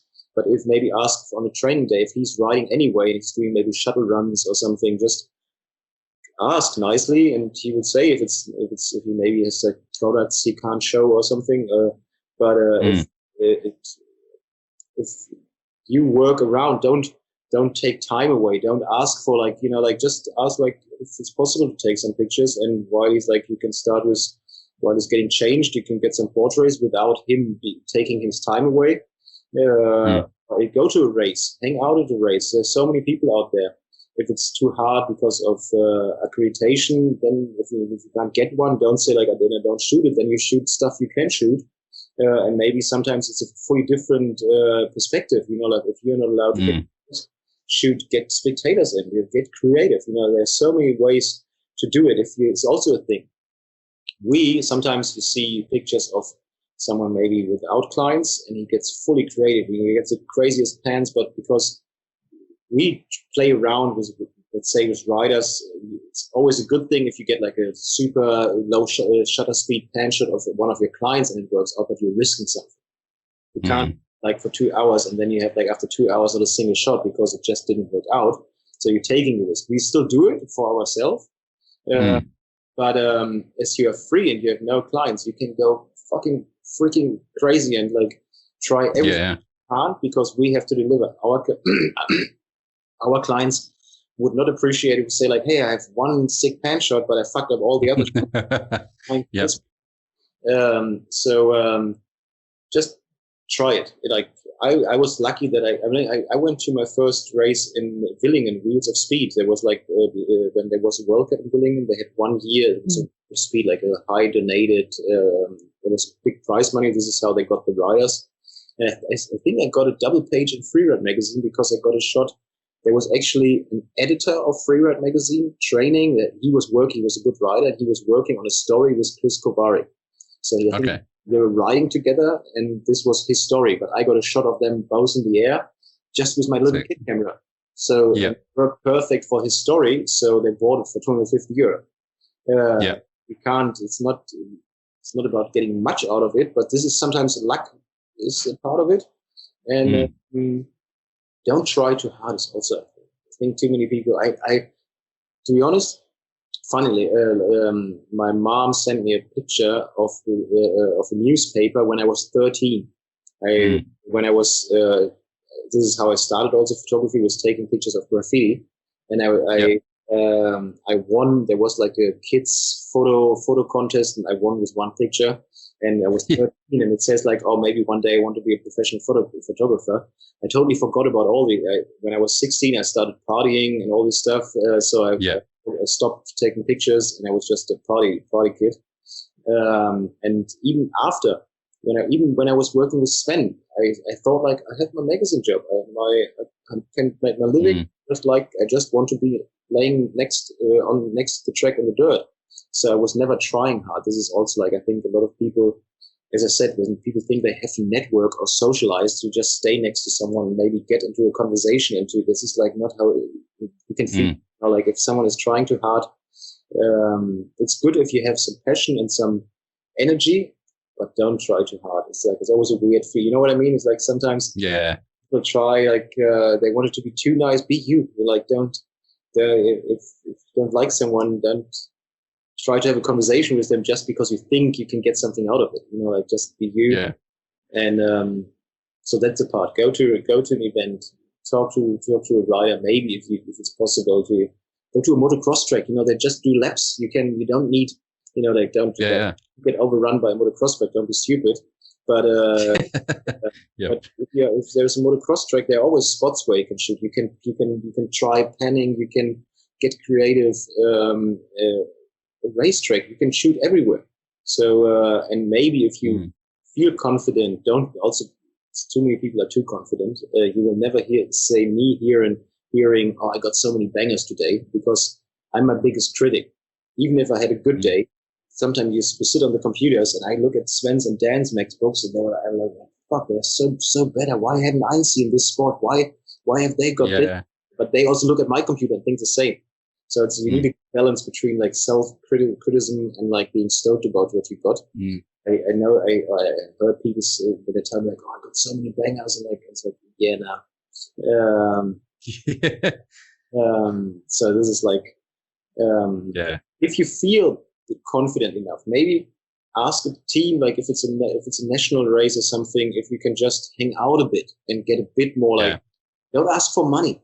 Forget the money part. Do it for yourself and see the opportunity. Like, even now, it's like, when Brett asked me for the shooting, he straight came up with the money. I said, like, dude, like, shooting for you, for Eric Fetko, it's not the first thing what comes to my head is like, how much can I charge him? He wanted to make sure that everything is fair, and he asked me if it's really fair, if it's fine for me. And it's absolutely fine. But I told him also, I hope he's not mad, but but I said, okay, I have the message. It's like, dude, next time maybe we're in the same country and you need a photographer. Maybe ask me then. It mean way more for me than a day rate or something. I'm like, so this is the super fan still, like, it's amazing that he really, because a lot of people, they offer you a credit. I'm still getting messages from companies now like, hey, can we use your pictures? We give you a proper credit on social media. It's like, fuck, I can't pay my rent. I can't buy more credit. So it's very cool that he, from the beginning, straight made sure that it's not for free, that I'm not spending my time and don't get something out of it. But I don't have to gamble or something. It's like, for me, it would be way cooler if he said next time. At first, he was stoked about the shots, which I was stoked about that he was stoked. But also, like, if other opportunities coming out of it. It's not always about, like, if a young photographer, be nice, ask, and be happy that they maybe accept you, let you in the pits, and you get access to riders, or like when the mechanics are working. It's not just about the rider get everything. And forget the fucking money. It's like, I know, but if you think, like, if you're more proud to make like $500 out of a little team or the national race, than the experience, then you're wrong. Like, to get the experience, and money should come at somewhere when you start. From for us, it's a job, but if you want to get in photography first, be stoked out to be able to shoot riders and to be close to them, or to get shots that maybe others can't get or something. Sebastian Schick and I was still, because we are kind of motorsport fans, and there's the Nordschleife, the Green Hell. There's like it's like a super old Formula where Niki Lauda got burned. Oh yeah, yep. It's a 20-kilometer racetrack. It's crazy. I took the old company cars, but the company cars from my dad. I took them on the You can go. If you type in later. If you type in Nordschleife crashes, because it's every weekend it's open, so you pay 20 and you can do laps. But it's not a racetrack like it's super narrow. There are no gravel parts, so you have 2 meters to the barrier. And people crash their cars every weekend because they think they're race driver, and they have pretty cool compilations. But there is also a 24-hour race.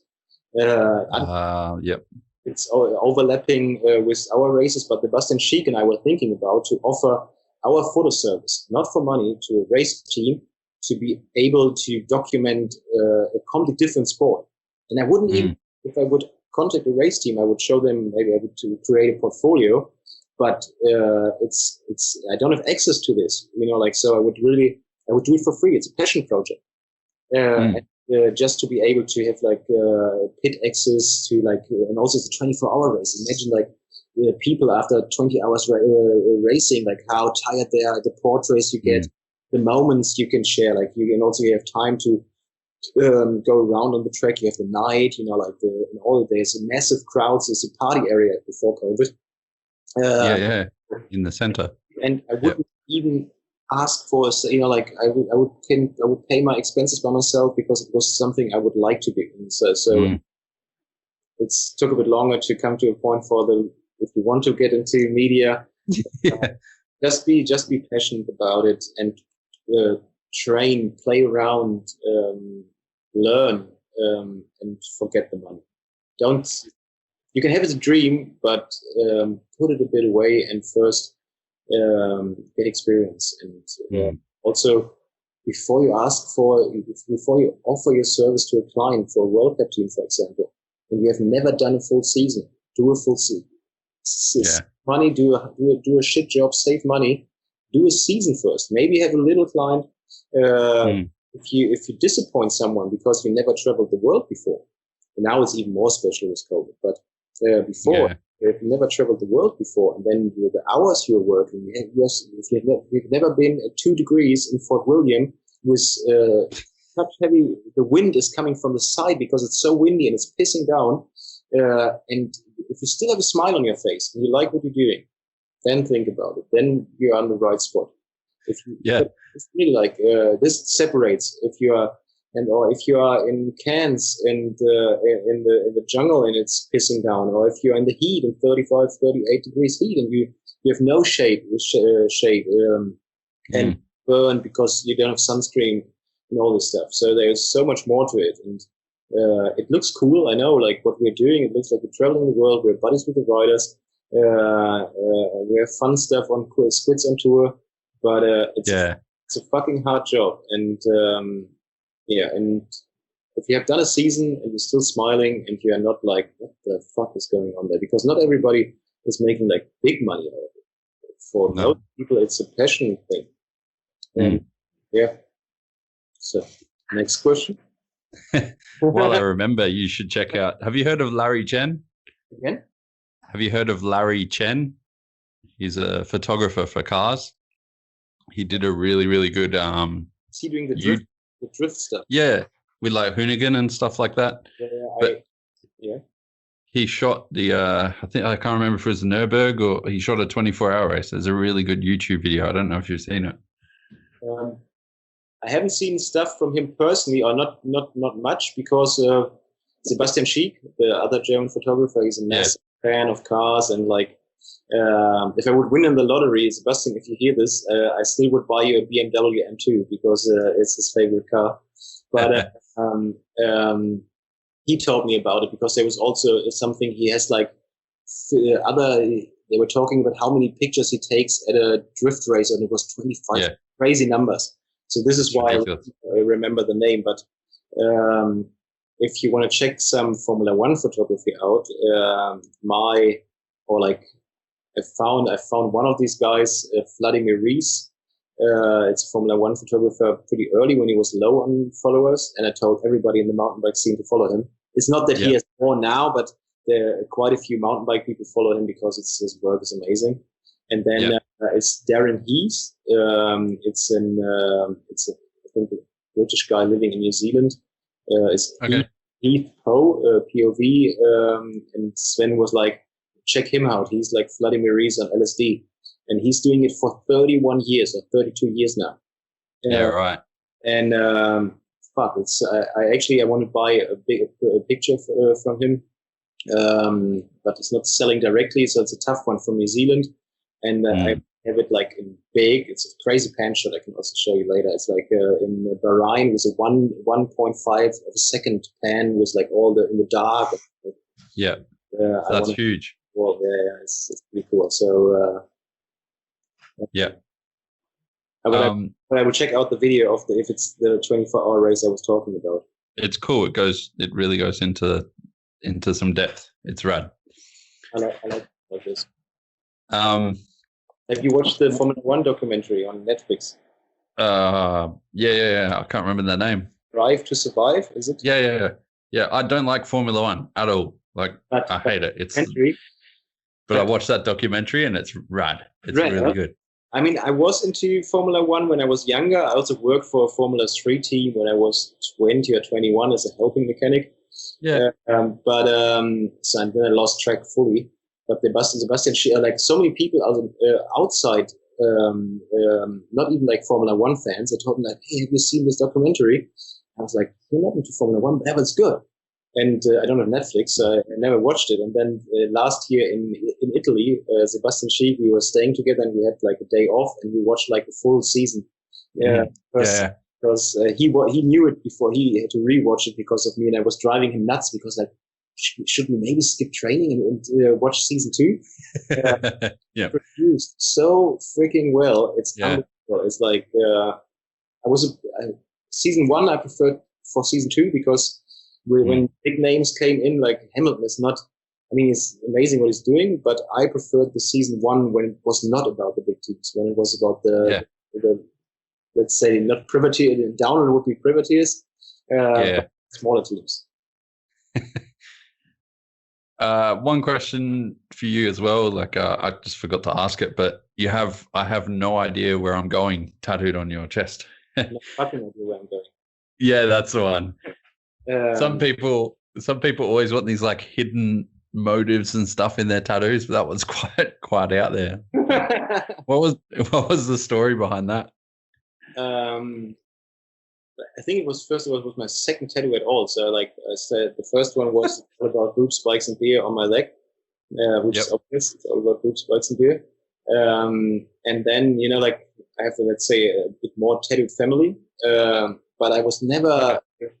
When I go through a tattoo magazine, 99% of the stuff I don't like. It's not. I mean, you have seen some of my tattoos. I think it's a bit different what you see in tattoo magazines. So I was never into this. I don't want to take the art from tattoo away. Like there's an art to it, and there are like classics, but it doesn't really work for me. And if you would have traveled with me, I'm getting lost pretty quickly. So there's this one. If you want to give it a meaning, first of all, I have no fucking idea where I'm going. This is like even more literal. Yeah. If you want to give it a bigger picture, my CV is pretty. I wouldn't say crazy, but not normal for a German. It's like all over the place. So I never had an idea where I'm going. So it's like I just did stuff and the jobs that I was doing, I did them right, 100%. It doesn't matter if I move to Greece, if I work for a Formula 3 team, if I did the magazine job or my photography, or in general in life. I never had like. I don't want to say I'm a dreamer. I can watch out of the window and think about everything, but I'm not like crazy. Like like I never had the dream to become a professional photographer. It was never like saying like, except when I was 13 and won the prize. But I haven't had like, oh yeah, I want to be this. I just did stuff, and I never, like the magazine asked me, you want to be an editor? So I said yes. And then I got asked, you want to shoot for us? I said yes. And it's like I just did stuff. So I no fucking idea where I'm going, and I still have no fucking idea where we'll end up. So for sure, I hope I can do this for more years, and I'm happy about every year. But if I end up with a surfboard on the beach at one point, I would be also stoked about it. And that kind of ties into my like second question I like to ask everyone. But do you have any regrets or anything from any of your career moves or anything like that, or is it? No regrets. It doesn't regrets. I mean, for sure, it's not always smart. I mean, I lost my license because of weed like 5 years ago, and I'm about to get back. I just had my last preparation today, but they don't take it long for so long. Just because of the traveling, I never took care of it. So thanks to like Dan, Sven, Sebastian, because they were driving me around, and without them, it wouldn't be possible to do it this way. But I paid dinner. I put in the car. Like, I was traveling back, and now it's my turn, and then they would probably sleep the whole season sitting in my car. Even this, when people ask me, because if you would have changed, like, because I got stopped changing the parking lot, if I went out 5 minutes later, it would never happen. But I would do the same. I would not, even if you would give me the power to change one thing, I would not go back and say like, oh, I want to keep my license, because if I would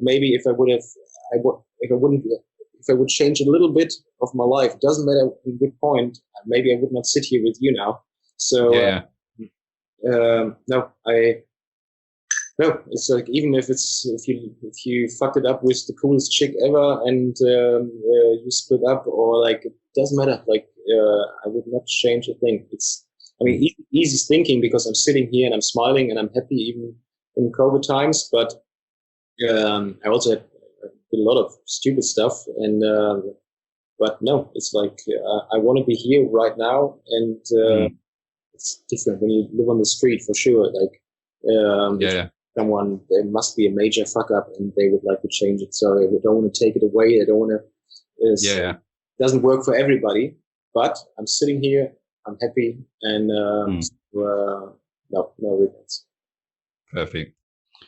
And the last question I like to ask, and it seems to be one of the harder ones for some reason, but say you're having like a bit of a shit day, or you are sitting in like Fort William and it's raining sideways and you've got midges, but do you have any music or anything that like helps you get motivated, or is there anything you listen to kind of get motivated or get in a zone? 80s. Dan will laugh now because I'm driving them nuts with my 80s music. I have my playlist is pretty weird. I have everything on it. But usually when we're editing, because I can't, if it's Sven sometimes wants to play the Antwoord, the South African, and it's too crazy. Like I need something chill, gives me a good vibe. So the editing part is like if someone puts in like some house music, it's too fast and like it would make it too quick, or like some heavy metal. So the editing part and also the driving part, Dan and I listen to a lot of 80s music. I mean, I'm an 80s kid. I'm born 80, but and on track, there's still like if you have like the Who or something which is the Black Sabbath. There's like something with good feelings, not just like shredding. It's like good, like some classics which always work too. Gives you like some vibe. I will also there's a special one. There's a weird. I think it's Austrian. It's a super old like German song. It's more like for old people, I think. But in Leogang, I will never. And in Lenzerheide, I'm not sure it was World Champs. Yeah, it must be World Champs. Dan and I were shooting Saturday morning, I think. Super tired. The sun just came over the hill, and we were the pants off the last drop in Lenzerheide. And it's called Guten Morgen. I'm not sure you can't play it here because of rights. Yeah. But it's so great. It's like the most traditional Austrian song. But I started dancing and freaking out because it was we were laughing our ass off, and we just started smiling and laughing, and we couldn't. It was playing on all speakers, so it's like there was a funny one. Another special one, which I also never forget, is Rampage. You're staying in Utah in the desert, early morning. It's still pretty cold in the desert in the morning. You just get ready, and they have speakers everywhere, and they played one from Metallica. So on all speakers, you hear the helicopters coming in. I'm getting goosebumps now talking and thinking about this. I'm not joking. And you and you just like this Rampage vibe itself. You're staying in the desert. You have this massive mountain in front of you, or this hill where all the lines are, and then you hear the helicopters in the intro of one. Yeah, that's epic. And I was like, first I was looking, I thought the helicopter was coming, and then they started playing it, and like it was one of the sickest music moments of. I will never forget it. It was unbelievable. It always has that like that connection that can take you back. It's like smell. Yeah, it can just take you back. No, it's and then every 2 years ago, together with the pivot team, with Eddie and Matt Walker, David McMillan, we spent a week in Portugal for surfing in between the races, and we went to the European tour opening of Metallica in Lisbon.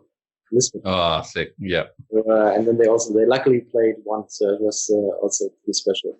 Have you seen the video when I was running the toilets? Yes. Yeah. So good. Man, he's a wild man. It's good. Yeah, it's always fun. So anything else? Is there some reader stuff if you got it? I'm not sure. It was like, I think there's so much more, but sometimes, like we could probably talk for a few more hours, but I have to take a train very early tomorrow morning. Is there anything else you want to know? Like, I'm an open book. I'm very chill with everything. I'm just thinking now. I can't really think of anything because I've kind of got what I wanted to go through. I guess like it's fun. Actually, one thing we will ask, and I probably should have done this, is but how did you get into mountain biking? That was the one with my niece. So I got my first mountain bike when I was 10, classic one. I think it was 10 or 12. And it got stolen. There was like a kids' holiday where everybody in a bus with all the bikes. And out of 30 bikes, kids' bikes, they stole my GT Saska. So I actually had a pretty good one. Yeah. It was just 2 bikes stolen out of 30. And I was crying, and I was like, and then I came back from this trip, and my dad had a Scott, I can't remember which one, but a Scott for me. I was 13, I think. And then one also got stolen out of the garage of a friend. So that was my mountain bike career gone. Maybe without this happened, I would be Brad Tippy now. Old. I had my racing career, and now I'm old. Maybe, but again, I'm happy that it didn't happen, or that it happened how it was, so I could sit here. But and then 2005, training for Cologne Marathon. I was running a lot when I came. I started running in Greece, and when I came, I kept running and training, so I was a bit more pumped, a bit better in shape. And I fucked up my knees from running, and it was very close to buy a road bike just to get this same endurance feeling, like long distance. And my buddy and I, the one with a stick in the ass, we saw the video. I can't remember which video it was, but then I bought a Scott Voltage, and he bought a Kona Coil Air, not the Coil Air, the cheaper one, I think. Yeah. And then we started free ride. But this is why I'm shit at jumping, because I started straight with a fully, and it was on trails, not on on single trails, not on like dirt jumps. So I'm suck at jumping. I always say, like, I would give one of my balls to get like Brand Dog's jumping skills. Everyone would. Yeah. Yeah. Okay, I'm not allowed. That's good to know. Yeah. Actually, speaking of like Brand Dog and stuff as well, like, who's the easiest guy to shoot? Or who has the most style and makes a good photo pretty consistently? So many of them. They have a good style, and it depends what you want to shoot. If it's more like you can put Brand Dog on everything, like a trail bike. If it's like a race line, if it's like big jumps or something. At Rampage, I think Brand Dog is like one of the guys with the biggest overall package, and also he's also understand what it takes to get the shot, the clip or the photo. So he's willing to put some effort into it, which is like sometimes can be tough. Not everybody, because a lot of riders, we just shoot them at events, so we can't, like direct them. Like if there's a coastal course or a downhill track, I can't tell Greg Minar, like, can you please, there's a sick light spot, can you take this line? It's impossible. And this was when I was shooting with Eric Fetko last week. I told him, like, dude, do your thing. Like, shooting with you private, I can already get so much more out of it because I'm just here with you. You don't have to pose too much for me. If you do your lines and you get your warm up, I work around you. So it's like, of course, we document usually events, and I know there are amazing photographers out there. They shoot in the mountains, they go scouting, and they create a single shot, which is like a poster. You can put it, which stands out. But for them, it's way harder to come to an event where they can't control the light, the time, the moment, like it's so, but this is what we do. And so we give props to them for creating this unique picture, but it takes like a week to get, for example. Not always, but you can also get but they are also surprised and give us the props what we can create in shitty conditions, like midday, the sun just above you. It's like, some photographers, they would not even take the camera out, but we have to. If a training session or finals is going on at this time, we shoot it. So now I forgot the question. What was the actual? It's the best to shoot. If I would have to pick one for to get like a full, like the full thing, Brendan would be definitely on the top of it. More like in Lars von Steenbergen with Beyer. I spent some Malaga, was super fun, also personal, and like a lot of like for sure, like I just got the chance to shoot Brendan Zemanuk at the events to spend some time with there, like to have a shooting or to join the shootings. I'm not sure if it's easy or hard, because if it's a film project, you always have to stay a bit back. It's never like so far. I have to say there was a film shooting going on when I shot. Luckily, Joe Bowman and Mono, they took me to the Gamble shoot, to this Coniferian and Phil Edward. Oh, rad. Yeah. Which was Metallic was amazing in front of it. It's unbelievable. Connor's pretty good on a bike as well. I've heard rumors. He actually broke his finger and kept riding. It's like, and we couldn't believe it. Like, and how it's like, he's such a nice. He's like so down to earth. He's main. He's quiet and so chill. And like just a good kid, you know. Like it's not. He has the heart on the right spot, and it's like, and he shreds like it. It was really cool. But now there are some. I mean, I think I can say I had a lot of pretty cool people in front of my camera and spent some time with them. But I think when you're the overall, because Brendan can jump from dirt jumps to rampage to downhill track, he can, and also his riding style. You know, some guys, they are fast, but it's not always like the nicest position on the bike. Yeah, they're too tall, or like Blanky's, for example, like he always looks so pinned on the bike. His body is everywhere, so it's a good movement. Yeah, and some other riders, they're fast, but not always like they have a different, you know, like they just sit different. Yeah. Now, but if you ask me now, I mean, we started with Brendan, but I still think if you ask me for one guy, I would like to hang out with and have like an all full variety of, let's say, not disciplines, but I think I would choose. Yeah, for sure. And you see guys like Chaos and Chaos and Cade, and they're coming up now, and they're just throwing surprises at you left, right, and center midway down a downhill run. I know, I know them. I know Chaos since he's like 11 or 12 or something, when he was not even allowed, when Cartani was a junior, he was just out on the side of the track. I know the whole Seagrave family pretty good. Pretty good. We know each other pretty good. And but their stuff, the jibbing and stuff, is more video. It's very hard. I mean, like there's nothing better to shoot a whip from Cade or Chaos. They get it more sideways than Brenda. Sorry, Brenda. The creativity, what they're doing on the bike is, I would say, a bit more video thing. Especially Cade, with jibbing and the combinations. It's hard to showcase in a single picture. You have to sequence everything for them. I shot with Chaos and Tani in Mozilla last year, and it was so cool. But that was more like downhill oriented for Canyon. What they are, the full spectrum, what they are doing, I think it's better. Look at Chaos Instagram. It's just video. There are not many pictures because it's better for them. There is that one that Sven took at Hardline. I'm pretty sure it's Cade coming out of those trees. No, that's like the moon. Chaos.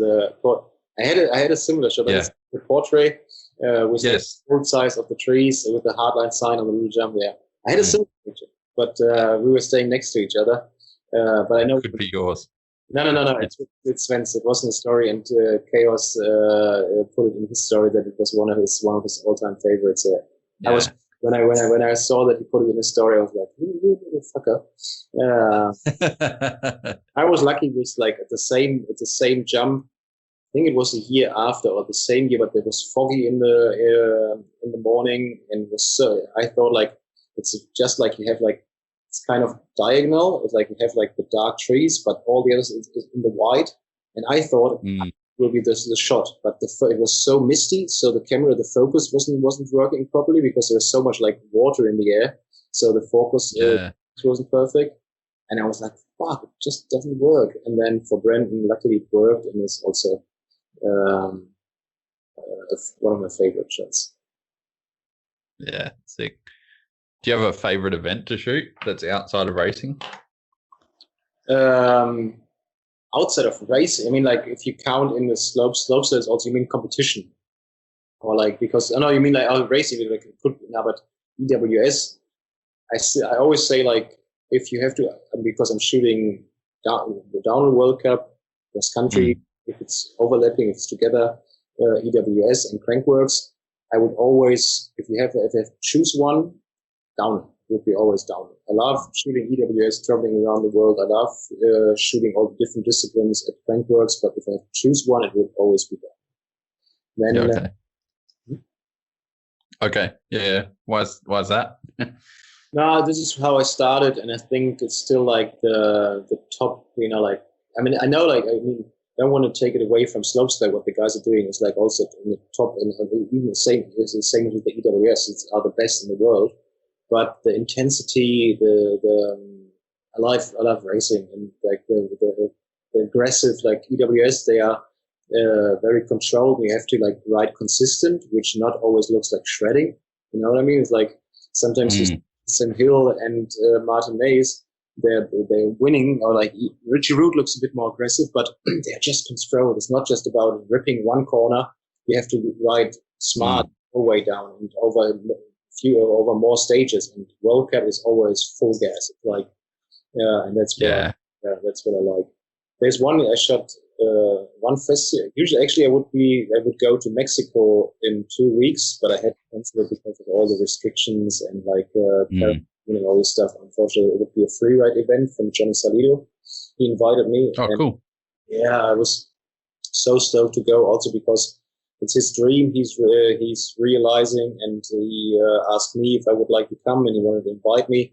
Because we met at Rampage in 2019, and I was so stoked, but no, I felt so bad to tell him, like, it's too risky for me if I get stuck there, if I have to come back and quarantine again, and I would lose maybe other jobs, upcoming jobs, and so it's like, unfortunately I can't go. But I shot Fest Series in Malmedy in 2019. And this is actually, it was super hard because So I thought, like, I would still have action. That I function better when I have action. Waiting is not, I can wait, no problem. But if I have to wait the whole day, because if it's windy, if no one is riding, they were a little bit hangover from the day before. And I was messaging my buddy Ale. He's like, "Guy, buddy, am I too late? I will take the train and I will arrive at like 11 or 12. Like, dude, chill. Nothing is going on. I missed the train. Shit, I missed the train. I will arrive at 1. Are they riding already? It's like, dude, nothing is going on. Chill out. And I arrived like at 1, and they started riding at 6 or 7. And then so quick, the sun is down, the light is actually, it's too dark already. The action was they're just doing trains, and you just like, you don't know what to do, and it's going so quick. But luckily, because I had no clients, it's again what I would have said before. I haven't told any of my clients. I just wanted to go for fun, so I could play around. And this is, I'm not sure you've seen the silhouette of Kate. It's like I went a bit further back, and it's just a black and white picture with like see the line of people, the silhouette of the people, and Kate like super high in the air. So. And I got into the Red Bull Illumina photo contest, not in the finalist, but I got in the book, which is like I think 260 out of 50,000 or something. So that's epic. About this. But I don't want to say I would never shoot it again, but it's quite tough because I'm used to having like action the whole day. But because I don't get stoned anymore, I can't just chill the whole day. I was like, sitting there having had a beer and a cigarette, and then I was like, okay, action now. And so, but down outside of, there's not much. I shoot like press cams or like shootings for companies. So, but the main 3 things which kept, like 2019, these 3 event series are 20 weeks.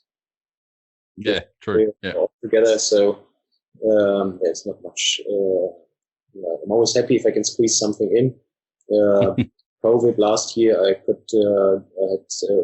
went to Morzine to shoot with Lapierre, went back home, went again to Morzine to shoot with Canyon, went back home, and went to Morzine to shoot with Pivot.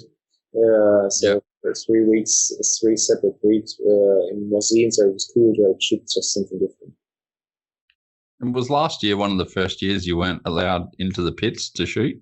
Because of COVID? Yeah. That would have been weird.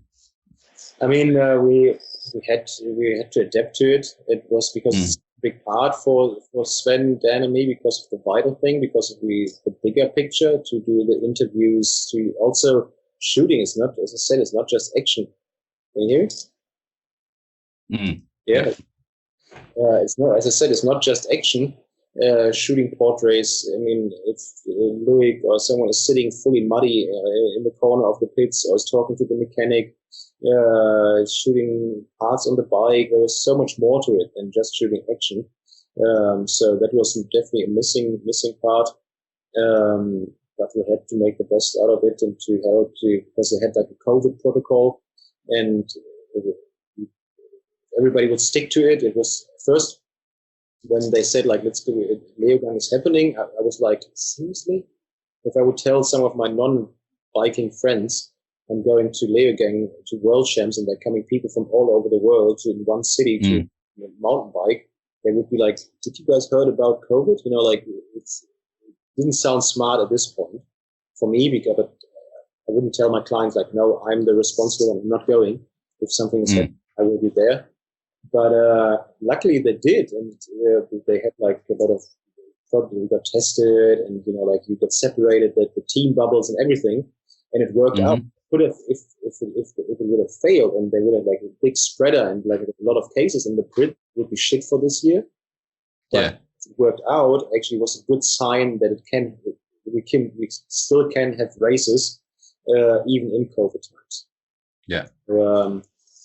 I wasn't a big fan with not being allowed in the pits, but we still made it happen to have distance, interviews. It was harder for usually we just walk in the pits and we can say hello to everybody and get interviews and shoot pit stuff.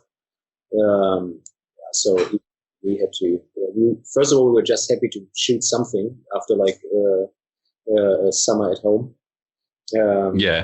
But also, like, it was my first summer at home since 2012, so I actually enjoyed it. I was like, I have spent so much time on my bike. It was so cool. So, I make the best out of it. Yeah, it was cool down here because it's the first winter they've had for a while. So it was cool down here because it was the first winter that Troy and Connor have been around for a while. So at all local races, you've got Troy, Connor, and a few of the other guys rocking up, and it was a proper atmosphere. It was a bit different, which was rad. No, I can imagine. It's like I think it was also like was it Blanky or was it Connor? Like in 15 years or something, the first time at home in winter. Yeah, I think Connor was at least 12 for sure. And maybe Troy would be about the same, except for when he did his spleen or something. But yeah. Crazy, it's insane. And they're only 20, 25, 26 as it is. So when you think about that. I mean, like they are, and you guys are in the lucky position. You have summer. If you're traveling to the races, you come back to summer. I'm traveling I'm away all summer from home, and now I'm riding in the snow and in the mud. So you are on the better side of this, but it's also cool to have like if you haven't had snow in such a long time, or in the winter at home. I think it's also pretty cool. I mean, like those guys are committed, but they ride. But some, like this year, we've had a very cool summer, so it's been good. But you know, when there's a summer and it's 47 degrees for 4 or 5 days straight, you just don't ride. It's so hard to keep up with. I haven't thought about this. Like, it's too hot, you know. Like, no, I think you have to make the best out of it. It's like it's shit, but it's shit for everybody. And are you guys COVID free? Are your restaurants and everything open? Can you go out? Yeah. I think we've had one scare down here. We were supposed to go into a full lockdown for 6 days, but someone lied about having COVID, so we ended up being 3 days in lockdown, and that's the biggest one we've had. Yeah. I mean, for me, but we're lucky. We don't have apartment buildings, and we don't have like in Adelaide, our tallest building's like 20 stories high, and it's an office building. Like we don't have close condensed living. And you know, you are like your own constant. So it's like if you close the borders and everybody has to quarantine in a hotel, you can really like stop it. And this is here, like open borders, you know, like in Europe, you can just take your car and go to the next country and the next, you know, like. And this is like, for me, it's pretty crazy to see actually Jackson Davis and all the Vanzaks in New Zealand on festival people are Yeah. in a restaurant drunk, no mask, and it feels like it's a throwback or something from a few years ago. Because here, all shops are closed. You can't go in a restaurant. All like electronic stores, all the shops are closed. You have to wear a mask in a city. So it's quite different, in trains everywhere. Like you have the mask, or you wear the mask all the time, and it's so hard if you have a cafe or something like you can just do takeaway. So has quite a big impact. And now thinking about making it even mega lockdown or something, even harder than it is already. Yeah, like I'm glad I don't have to worry about that. Enjoy it. I don't know what's going on. I'm not checking the news all the time because it's full anyway. So yeah, we will see. I'm chilled. So yeah, that's it. Easy, man. Well, I might start wrapping things up. I got to head to work. So, yeah. Thanks so much for coming on. Yeah. It's been epic chat. Thanks for asking. When you were saying thanks for replying to my messages. For sure, I replied. Like I always try to reply to most of it. Like if the messages are nice and I always try to reply to messages. Even like to the companies who are asking for collaborations, or even the bots, I'm trying to make reply and quick replies. But no, it was a pleasure. Thanks for having me. It's just it's funny because it's. For me, like, of course, I like Sam Hill and I like the athletes, but being in the media as well, like, you're like the Sam Hill to me, like, same with Sven and same with everyone else. Like, it's this weird, like, I look up to the photographers and the media crew so much that when you reply, it's kind of that same thing, right? Really? That's crazy. No, but I just normal guys. Maybe a bit crazy, but when people see us, outside, just say hi. I have a high five and a chat for everybody. If I'm not just super busy and they don't interrupt me while I'm shooting a race run and they want to have a chat, I'm always keen to have a chat in the beer. For sure. Easy. Well, when things open up, we should definitely do that for sure. I'm keen. Easy, man. Well, thanks again so much for this. It's been really fun, and I hope you have a good night. Thank you. I have to get to train pretty early tomorrow to go to a shooting, but it's 11:20 now here, so PM. I think it just hit 8 o'clock here, so it's time for work. Sorry. Have a good one. Easy, man. Thank you so much. We'll speak soon. No problem. Bye. Cheers.